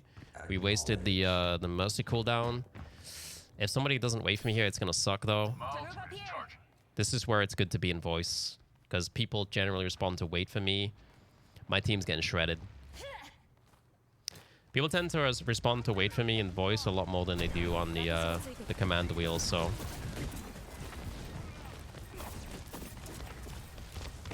Okay. We have to work hard for this one. So this is a game where we're going to apply a lot of pressure and apply it early, because my team's going to struggle with this Bastion. I can already tell that. So I'm going to start running in, like, even before a fight is going to happen. Should be okay. Here's Mercy gets on me. The Kiriko has no TP now. She's overcommitted if I can hit her. Yeah, this is a bit of a riot. I'll focus on this Hanzo a bit. Winston bubbles are annoying for Kiriko. Any kind of shield's annoying for Kiriko. But, that's alright. It's first point gone. No biggie. Doom's going in. Not much you can do about your teammates doing that kind of stuff. It's got to think now, how can I apply pressure here to keep them distracted, to allow my teammates to get in. And I'm looking to get in around the side, but they're taking a lot of damage. Like, you're always looking. I'm looking. We get him to jump. That's one of the best things you can get out of a monkey, is you get him to jump you and you just TP away. Okay, I'm trying to hold Kitsune here because I feel like we're gonna win the fights, but I might use it if things get too spicy, like right now. Yeah, we got a pick, but they rezzed it, so we're gonna commit the Kitsune. I'll throw it into my team here so it lands on as many people as possible instead of throwing it forward, because not many people would have been able to get into that. And hopefully it's enough, but this team is struggling a lot. But the thing is about teams struggling at the start, like it's very often a game starts and people snowball at the start, but then you kind of, you know, get the stability later on and then you kind of do great. So try not to worry about it too much, no matter how bad it looks. Bubble, once again, really annoying. He didn't use jump, so I'm saving Suzu here. Okay, he's gone. Good thing here is that Bastion's wasting ult because he's not going to kill me. Oh my god.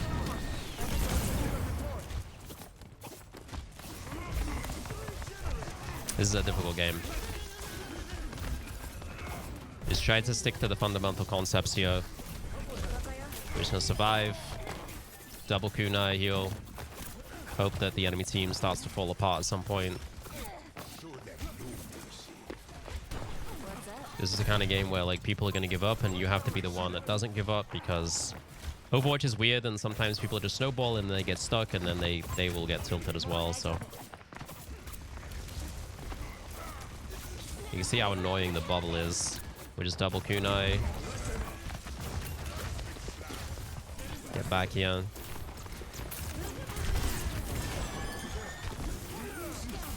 I need someone to TP to. This is getting hectic. I have Kitsune, but the fight's looking lost to me. So we're just gonna let it go. It's potentially winnable, but I just feel like it's so hectic right now. We're in the middle of the group. Not much is happening. Best off to just play it safe. We're gonna TP back in here. Okay, if everyone's here, we're up 1. I want to try and save Kitsune for an even fight.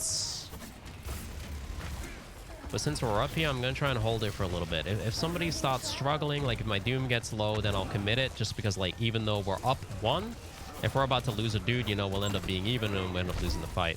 Now they got the respawn. I'm going to send it because they now have 5 in the fight, so it's an even fight. Again, very simple Kitsune mindset here. If even fight, throw Kitsune if it's committed. And that felt like a committed fight to me. Alright. So we gained some stability here. I'm not going to push over there just because it's such an awkward TP back. Again, if I TP back, I'm going to be in front of my teammates instead of behind them. So I'm going to go from here, and I can TP back a lot further and kind of just be a distraction here. I'm not looking to kill anyone. But if it happens, that's a big bonus.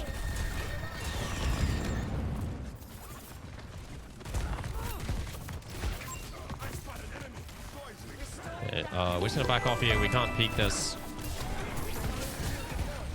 because we don't have any pressure from teammates. Oh, Ellie, thank you so much for the raid. Oh, God. BAP window is kind of incredible for Kiriko. I haven't used it too much because not many people play BAP, but like you can one-shot 200 HP heroes through a BAP window.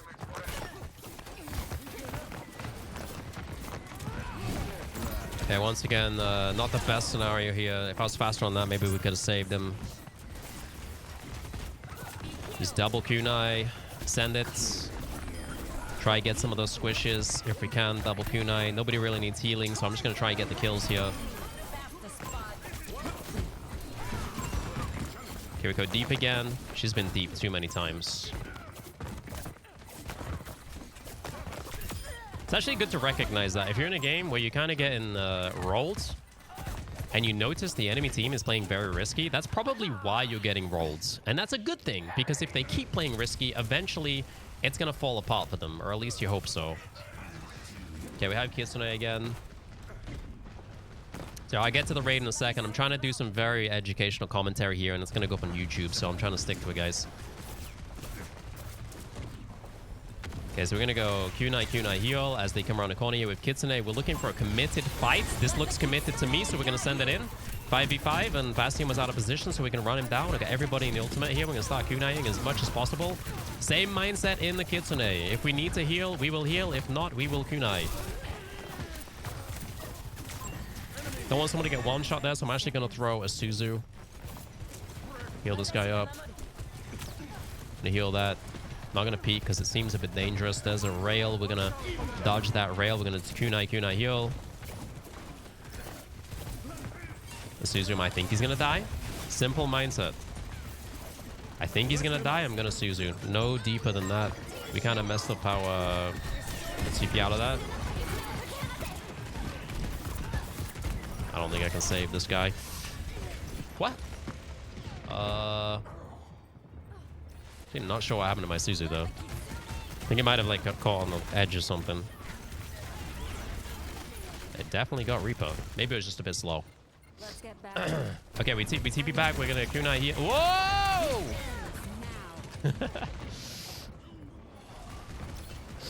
There's nothing else we can do. It's best just to get back as fast as possible. The Bastion played it well, getting on the side right there.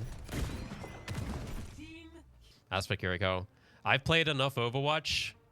I know that this guy's mad at me because he insta-locked. It's a very common thing in Overwatch. If somebody didn't like the way that you played, they will insta-lock your hero next round and just take it away from you. And again, I think when it comes to people being mad and stuff, it's best just to leave it and let it simmer. It's actually a kind of interesting situation for this unranked GM because, again, this is something that's going to happen. Something that's going to happen. And you just have to accept it. You cannot let it get to you. So as soon as we're out the spawn doors, we're not even going to think about it. So we're going to move forward here. I mean, why not do a little bit of Ana educational while we're here? This is like switching gears a little bit here. So it kind of gives you a chance actually to show the difference between Ana and Kiriko and why Ana is such a more solid, straight up support hero, whereas Kiriko is like a much higher pressure heal hero. Like you're going to do more healing as Ana and potentially more straight up damage as well.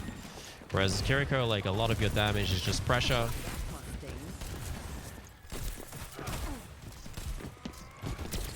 I don't like this at all. We're gonna take this corner here, trying to avoid this J-Rat.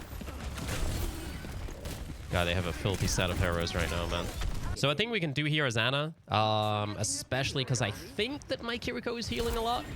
I'm going to assume the reason she was annoyed at me is because she saw me doing too much damage. That's pretty usually the case.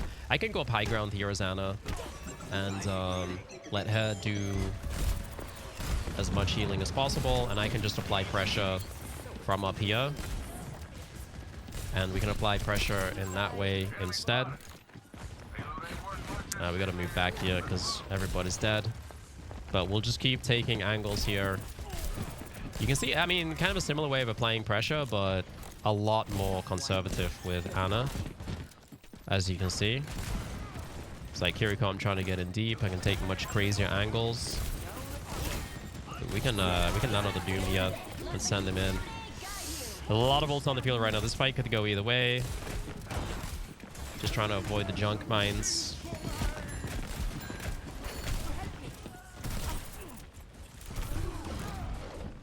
He's taking so much spam here. I think he's lowers right now.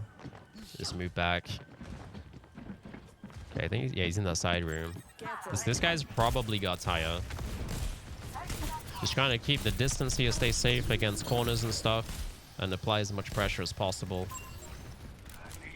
Keep an eye out. This is rough because I know he's gonna tire from that room. He's gonna tire from up there. I really need to ping him, but I can't quite get him right now.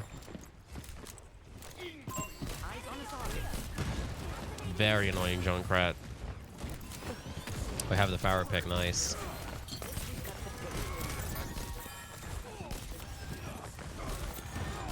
Nice, he died. That's big. That's really big right there.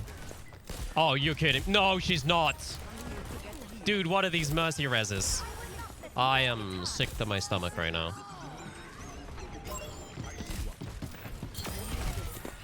She just walked in there, man. Okay, we're gonna heal this Doom up. We'll get another nano. Move around the side here. I don't have time to kill Junkrat's mine.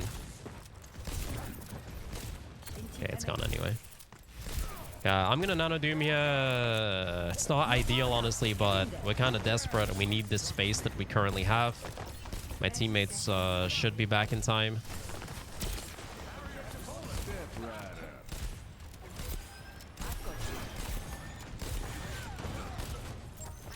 Yeah, we'll heal it up. Oh, my dude's got Mercy now. And shields continue to be annoying for every...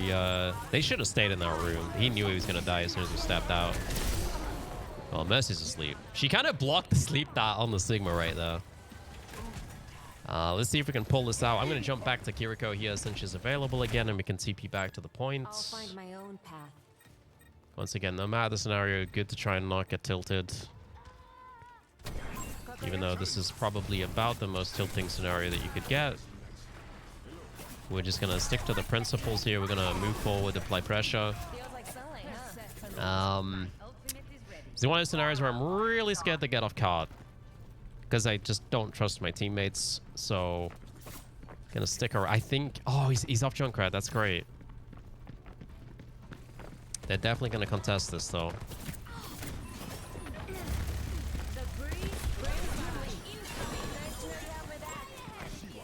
Yeah, that's a big barrage. I'm kind of getting sweaty mode here. I'm going to TP off and hopefully we have no 9er here. Okay, this is great. Now we can push forward, apply pressure.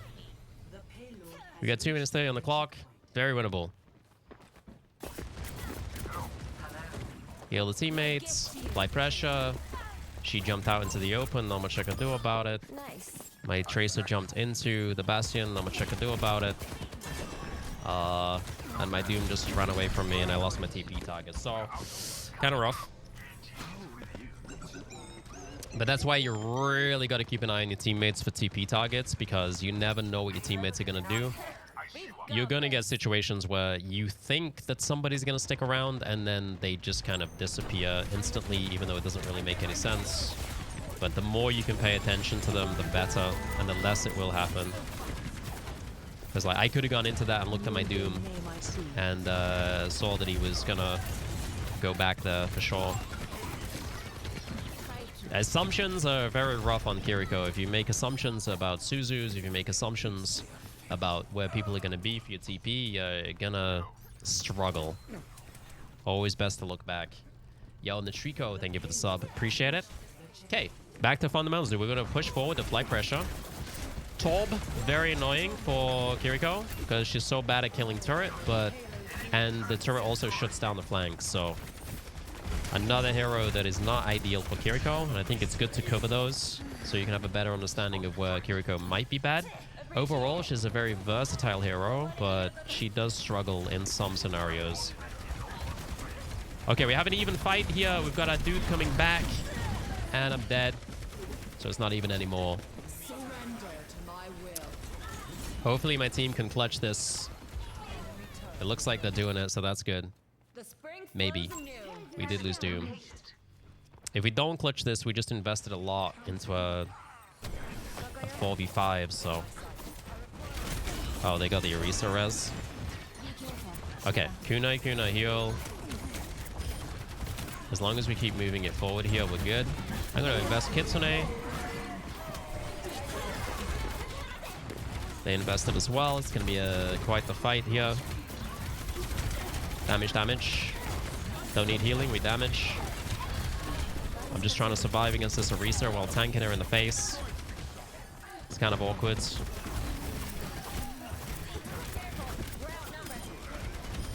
I kind of hope that somebody else takes care of these turrets right now because they're kind of horrible for me. Very choky map and quite hard to get the kunais into somebody who isn't the main tank.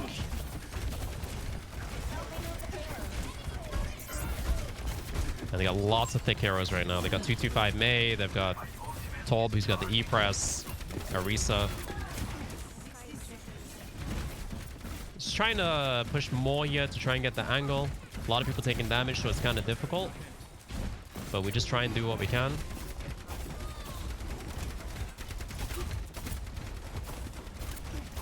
And just being here is really rough for my team, for the enemy team. Hit a kunai every now and then.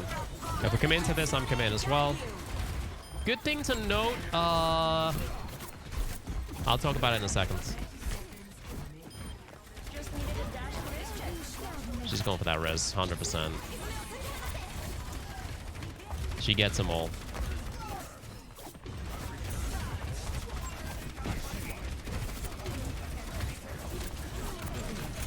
Oh my god, he died so fast. He's looking kind of rough right now. Looking for the coom.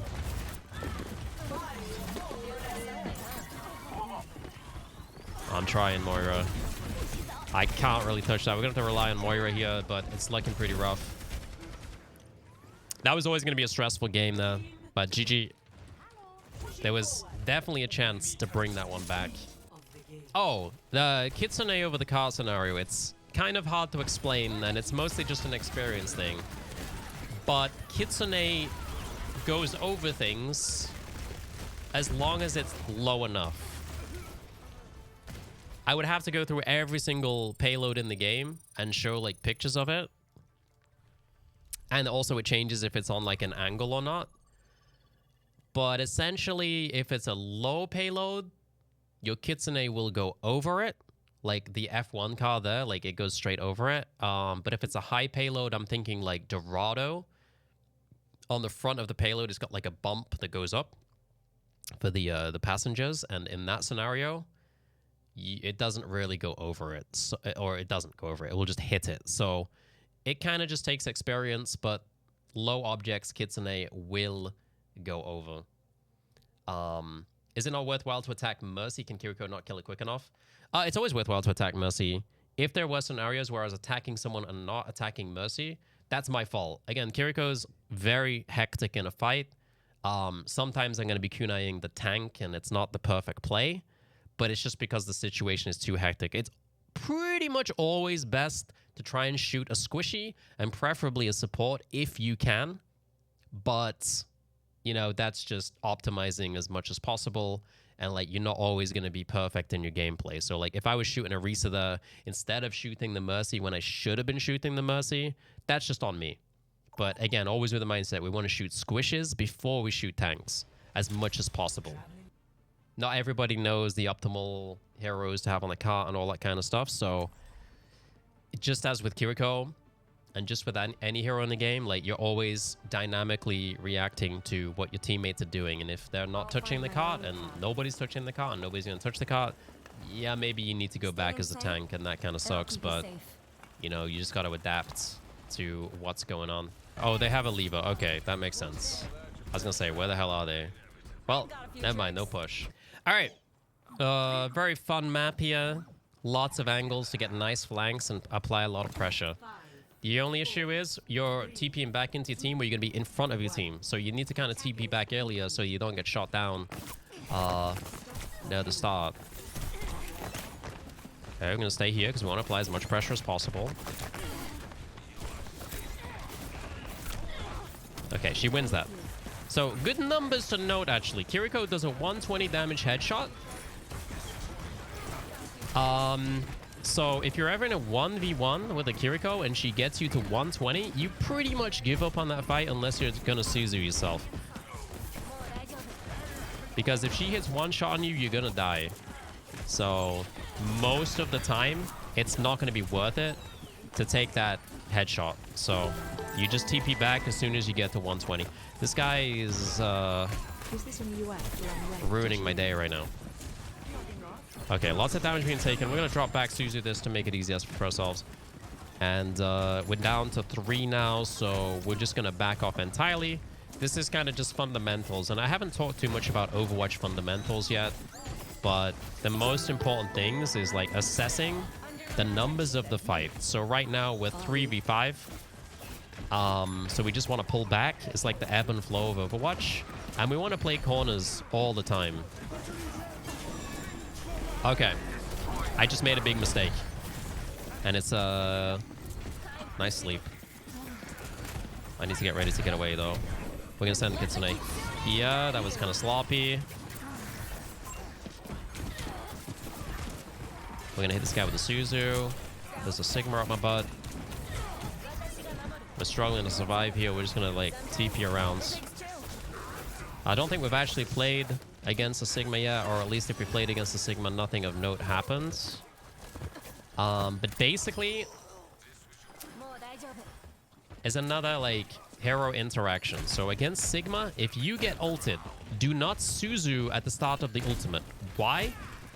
I don't know the exact numbers, but he does about 40 damage when he lifts you up.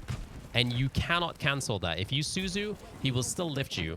But he does an entire 40% max HP lift on the way down. And that's a lot of damage. So what you want to do is get lifted and then try and throw the Suzu against a teammate or a wall so that you don't take the fall damage from the lifts.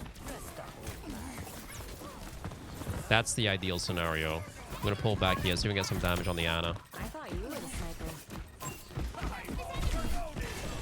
I'm going to Suzu against this guy. We're trying to buy time here for the teammates to get back pretty much.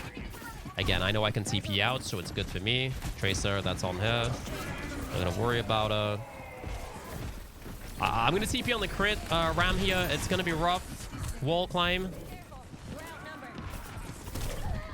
Kind of split-second decision right there.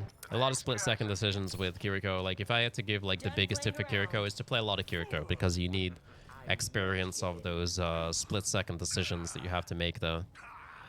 Surprisingly, a lot of healing done this game already. Another note on Sigma. We're against Sigma Torb here. Again, two heroes that Kiriko isn't ideal against, because one, shield from Sigma. You can be throwing a lot of kunais into shields, very low DPS.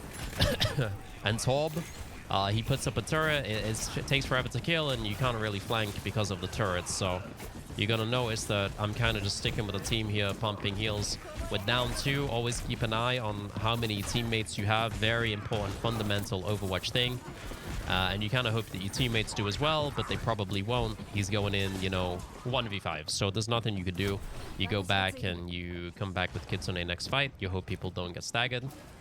But it's very, very, very important to keep track of the kill feed and how many people you have in the fight. So this is probably the first fight we're going to get here. There's going to be a 5v5. As soon as my Ram gets close, we're going to try and pop the Kitsune as he gets in there. My Ram's playing pretty passive, so we didn't really get the opportunity to do it. You could have... Okay, we got to pick. We're 4v4 right now. We're going to send it. Because we've got a bit of a committed fight here. Again, we don't need healing right now, so we're just going to pump damage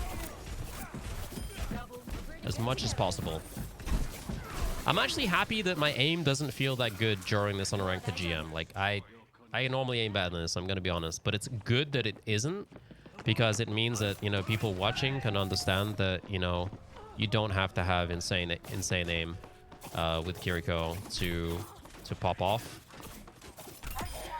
Again, she made the big mistake there. Exactly what I was talking about earlier. She went down to 120 HP. She still took the engagement. And that's a massive risk on her part, because there's one kunai and she's dead. Very, very important. And if she does it again, we'll get her again. Keep an eye on my team here. They're going down, so I'm going to TP up to my Ashe. It's the safest position I can take on the way back. Nice. Junk is above us, and I don't like that. Oh, we could have maybe TP'd out there, but would have been very fast. Okay, that's cool. They used a lot to get that done. You can see, as soon as Sigma's in the game, as soon as Torb is in the game, look how low my damage is. First few games, we're hitting 10k damage in almost 10 minutes. Now they have Sigma. Now they have Torb. And I ain't doing anything in terms of damage. I'm almost a heal bot at this point. So you kind of just react to the game at hand. I'm not sat here thinking, oh, they have Junkrat Torb. I'm just not going to do damage now. I'm just going to hold my heal button. I'm in the fucking coom. But, like, the fact that there's a shield, the fact that there's a Torb, like, it's just not allowing me to go and do the stuff that I want to do. I would say a more optimal pick in this situation would be either BAP or Ana. Reason being, BAP is very good at breaking shields. Ana has also had a damage buff. Very good at breaking shields. Ana's very good at killing Torb turret. Because she doesn't have headshot damage, that means, like, she just gets body shots, so she doesn't need a head. Whereas Kiriko needs a head. So Nothing. Anna's body damage is very high, and Kiriko's body damage is extremely low. So I would say BAP or Anna would be the theoretical better pick than Kiriko here. And I think it is good to know that, because even though Kiriko is considered OP right now by the general community, now that she's been nerfed a few times, she does have weaknesses. So we're just going to play it kind of straight up here.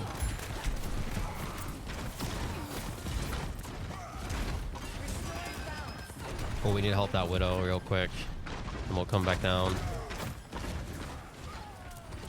Now, even though I've been pushing the flanks a lot here, you don't always have to go crazy on the flanks. And like, I think it's good to note, because I've been going pretty hard on the flank, it's good to note that you can play a bit slower if you want to. I think it's not optimal, but if you're like playing a game, you should always like mix in a flank or two.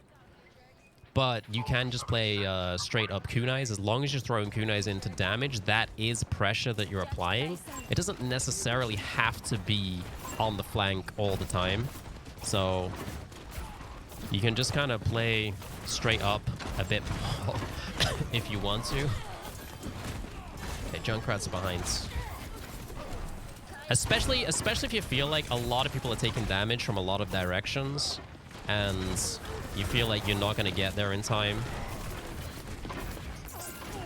because you're like focused on the flank a lot. And I feel like, you know, people, like lots of different people are taking damage this game. Like, it's not just my tank taking damage and I TP back to my tank and I heal my tank. Like, it's everybody on my team taking damage all the time. So I'm kind of like splitting my attention a lot on the heals. And it kind of limits my ability to flank comfortably. Okay, Moira's coming back. She's back. We're gonna send the Kitsune now because it's kind of an even fight. I don't really know this Rein shatter percentage, and there we go. Let's TP out of that one. Junkrat's gonna spam this room, so we kind of just need to get on the side now. And then TP up to Kaz, heal him, jump down, and hope enough people are alive to continue this fight. Okay, we're gonna have a little bit of time here to take an angle. Again, just gonna look back at my teammates, make sure they don't do anything crazy. I hit the Kiriko a few times. They pinged me now. That's good. I'm glad that I got pinged by the enemy, because again, I'm not here to kill. I'm here to be high pressure. I'm gonna move forward again. I want to Suzu this guy. Soldier, please shoot this tire. Please. He's looking for me. I TP'd away. This is good. I don't have Suzu right now.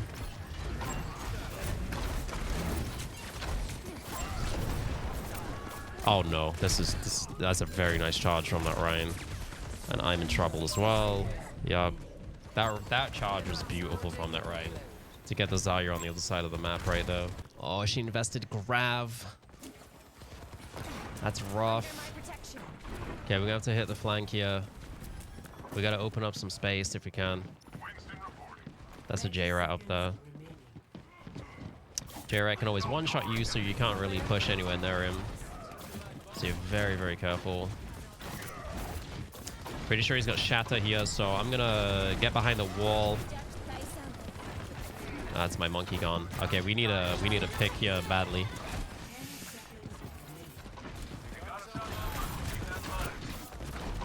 Team. Well.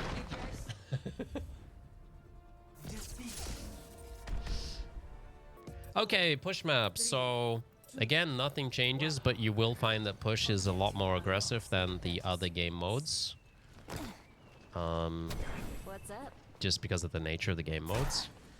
But we're gonna use wall climb here to cut across the map and try and get in deep really fast. Try and play a bit more relaxed here. They have one-shots again, which is always kind of annoying. Valkyrie. So we're just going to try and avoid these one-shots. Look back at our team. Our second healer is Briggs, so she will be a little bit lower on the heals. So we're just going to give it one of those starters. Hanzo's like peeking down mid right now. Annoyingly, my teammates are behind the robot and can't be healed. But we're just going to keep going kunais here. Kind of want to reposition because Hanzo's looking over here. And I take this like other angle here on this wall so that Hanzo has to move if he wants to shoot me. And there he is. He's moving around to the other side. I have TP, so gonna make him chase me a bit. If I can, I see Hanzo again, so I'm gonna rotate around. Soldiers on this side. Alright, nice. You see how, like, we baited that soldier around? Like, even though that wasn't a full... My team's left me with his Hanzo. I hate it. Please. Oh my god, he got a kill.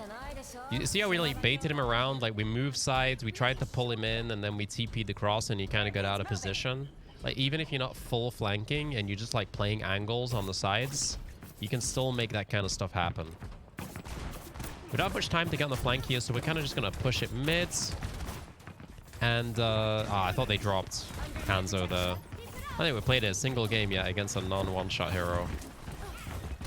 I said that the game becomes a lot easier once there's no one-shot heroes with Kiriko, because you can peek a lot more for kunais very safely. And that's huge.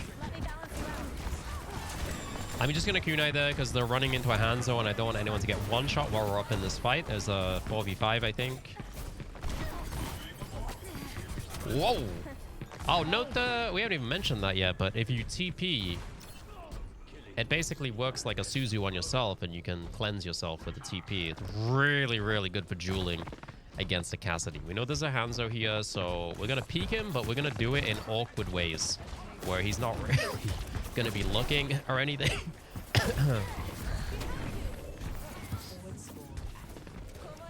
Oh, I gotta be careful. I'm like one tap. Can't really peek or anything here. I'm gonna Suzu that because like if somebody hits him as he comes out, it's gonna get us killed. Let's check. Other Sigma. Always be checking. This is a 2v... Yeah, okay. I think if I... Okay, so that was an interesting scenario. It's a 2v3, but I think if I Kitsune, we could have turned it around. If I did not need to reload, and if I headshot the dude right next to me, I would have Suzu'd and Kitsune to potentially bring the fight around. That didn't happen, so we just let it go. Oh, we didn't get the respawn advantage. Okay, this is why people are going to get staggered a lot, and it's going to be rough. So I'm just going to pull back here, throw kunais from range, make sure I don't get killed by Hanzo or Cassidy. He's coming for me, so I'm just going to pull out. Once again, we can see people wanting to get staggered. I'm going to send Kitsune early here, mostly because my teammates want to get staggered, and I want to apply the pressure as fast as possible so I can stop them from getting staggered. Still may be winnable here. We have a tank in a Kitsune. This robot's really annoying me, bro. This is Hanzo, but he's dead. Okay, so this is a weird push scenario where they're going to be attacking us on the payload before our teammates are back. So we kind of need to not let anybody die before that happens. Unfortunately, people are not very good at push, and they will go too far forwards. So the best thing we can do is try and apply pressure safely to create time for our teammates to get back. A lot going on right now. Suzu nice and early there. Try and keep people alive. And a pre-heal there. It's not too often you have to think about pre-healing actively, but, you know, obviously if somebody's about to take a lot of damage, your healing does have travel time. So even though he's full HP, I know by the time my papers reach him, he's probably gonna be half HP from being zapped by the Zarya. So I went for a little pre-heal there, just to optimize my healing. Yeah, I'm just trying to keep Sig up. This is not a good fight to take, but again, you adapt to your teammates that are taking the fight. So, okay, we wipe that, but everybody should get good spawn here, as long as they don't stagger, which I don't trust.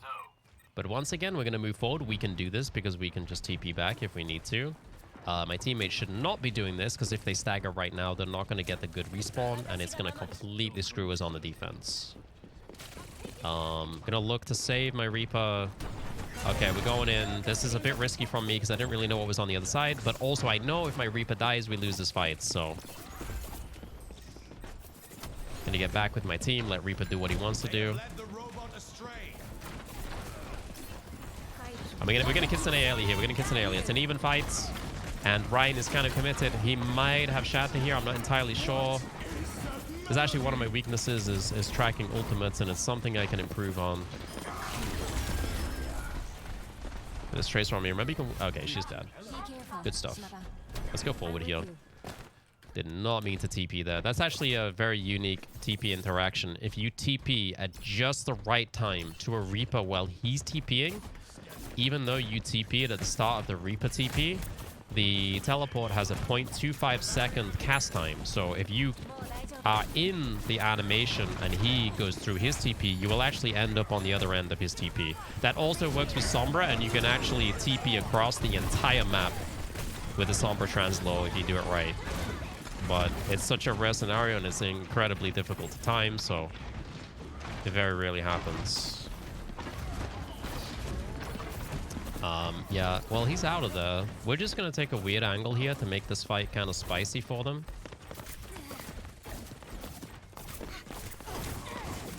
I don't love shooting kunais like this because it's very hard to hit. He's good, he's good. Alright, kunai, kunai, kunai. More kunais.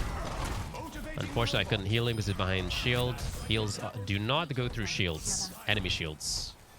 So that's a good thing to note as well. We're just going to let the teammates push this and take a very aggressive position. Really good for me, they're on Ashe Pharah, so I can no longer be one-shot, which means I can go much harder with the aggression here. 160, she can't one-shot me. Gonna pull back there, dodge the Flame Strike. I'm gonna Suzu my Mercy there, but now he does have Shatter, I think, maybe again. I'm really bad at tracking ultimates, but I want to be ready for it just in case he does. I'm gonna go over here, and that's not where I wanted to TP.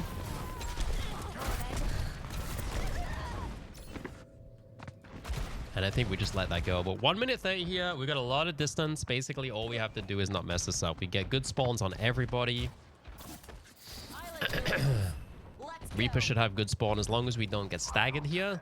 We can just throw our Kitsune in. Honestly, actually, so this is... Hang on a second. I'm sending Kitsune. I'm a little bit worried because I think we're about to over-ult. Oh, she was not aiming at me.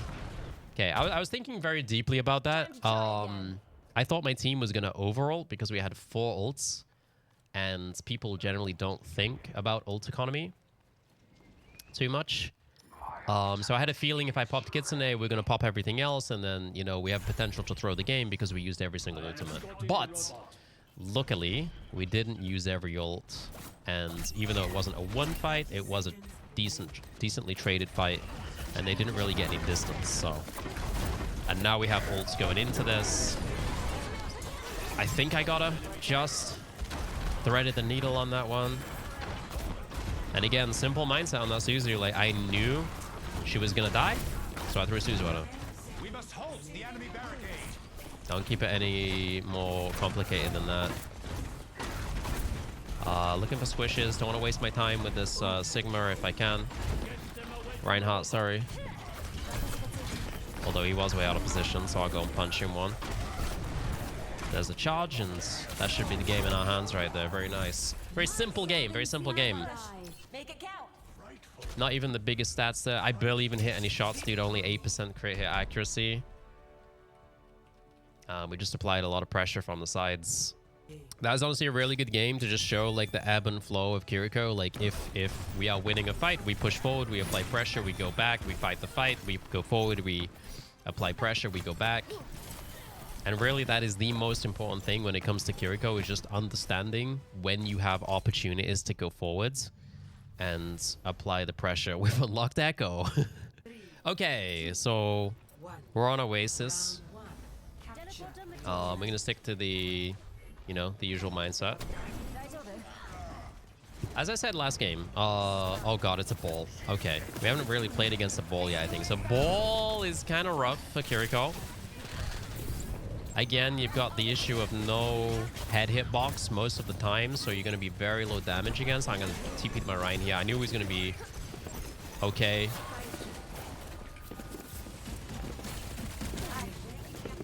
This is going to be hectic. I try to do my best to commentate this.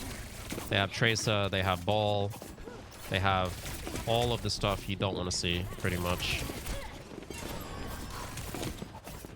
I need to hit a headshot on this Tracer. Okay, Kunai heal, very nice.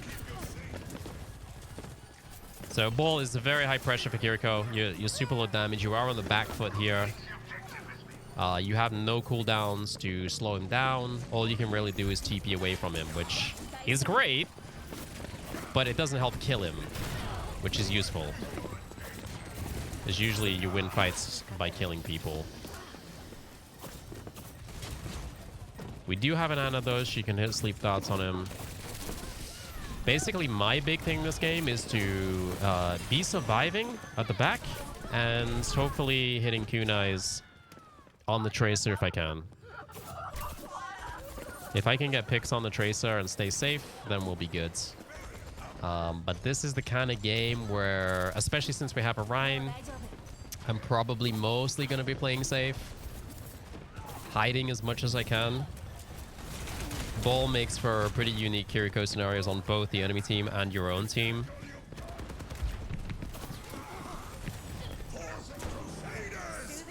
Nice shatter there.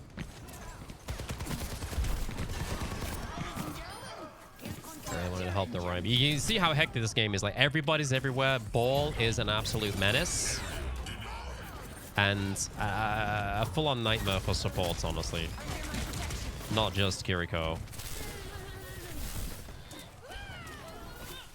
Okay, we got Kitsune here. We have Ryan, so I'm going to send him on with Kitsune, I think, because Ball's going to come in.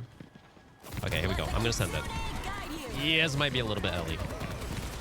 We still have angle on it, though, so this is good.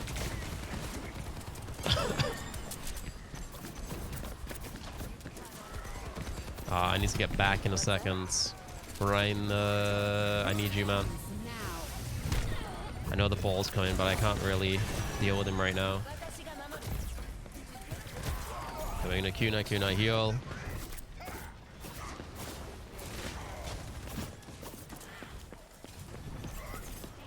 Oh, you got the charge. That is nice. I think Moira's going for our Ashe, so I'm just going to go in for the Suzu there. I was wrong. She went for the Rhine. I'm going to TP away. Okay, I really want to help my Ashe again here. Which is good. Please don't get booped off, Ashe. Let's TP out there. Again, very, very hectic against Ball. Because of Overwatch 2 having like a lack of shields and like death ball stability. Ball really splits everybody up. And you just gotta kind of try and survive and see what you can do. I almost Suzu'd that, and I maybe should have. I just kind of knew that my Rhyme was going to be in trouble a little bit later on. Okay, we're gonna send Kitsune again. Even fight. We want to throw Kitsune into even fights. We can do damage here. You can be a little bit more crazy. Ah, I missed my TP. You'd be a little bit more crazy with Suzu in Kitsune because you do have the faster cooldowns, but it's not like Kitsune 1.0. You do usually just want to use it when people are in trouble. Let's get back to it. Trouble. Whereas Kitsune 1.0, you could just throw Suzus everywhere. Okay, so once again, if they're on Ball, we're going to be staying back here, trying to keep LOS on our Rhine, but also just trying to stay as safe as possible here. Well, LOS on the Rhine is going to be a bit awkward because he's in spawn, so we're just going to stay back here, hope Rhine stops being AFK. Again, this is the kind of stuff that you have to deal with when you play ranked. People AFK, levers, rages, people stealing your hero. We're getting it all in these first few games, so that's good. They're on a resurge, so this is actually going to make things a lot more simple for me.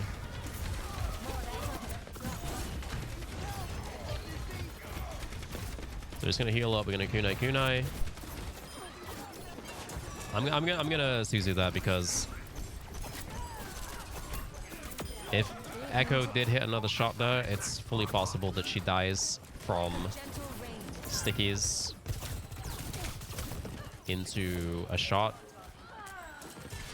Oh, this Ashe is doing great.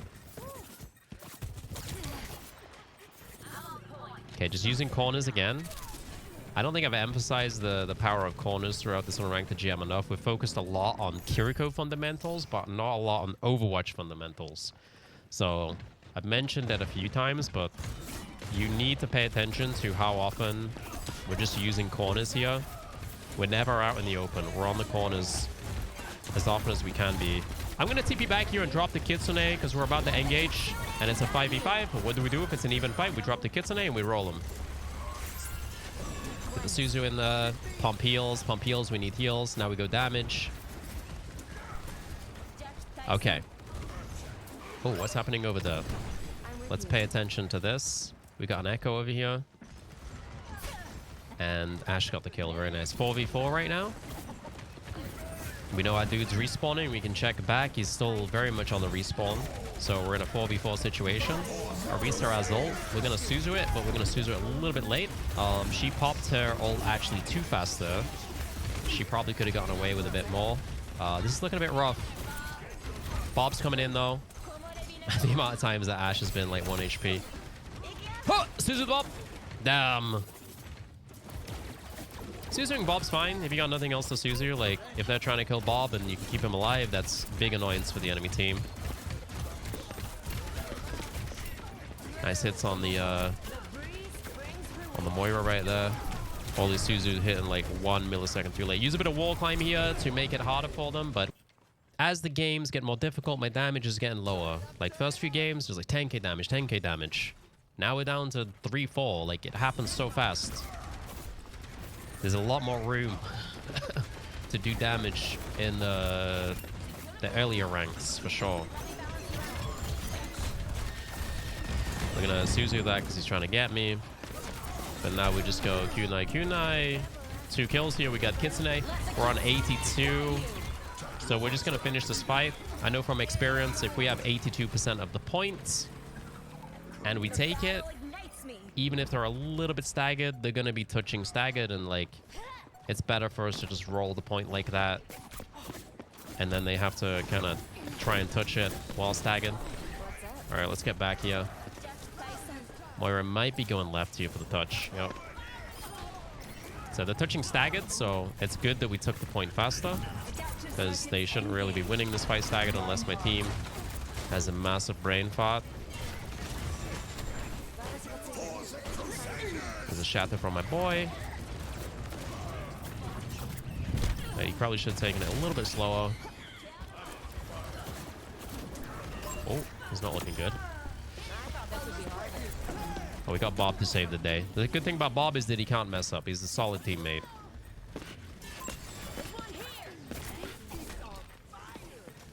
Unless he jumps off the map. Yo, I need some help here. Okay, they're gonna have a big contest here because I can't kill Moira. So this is about to get spicy, actually. But we should be good. This is getting awkward. I'm gonna ping this Bastion because like he's very scary for our team right now. When he press shift, just kind of want to avoid him until he's done, and then he's useless.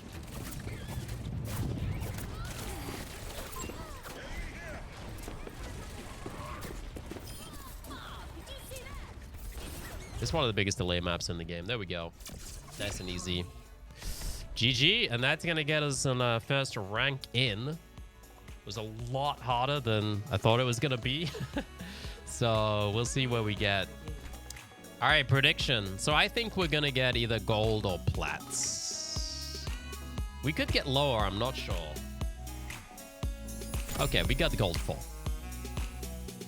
So we got some work to do.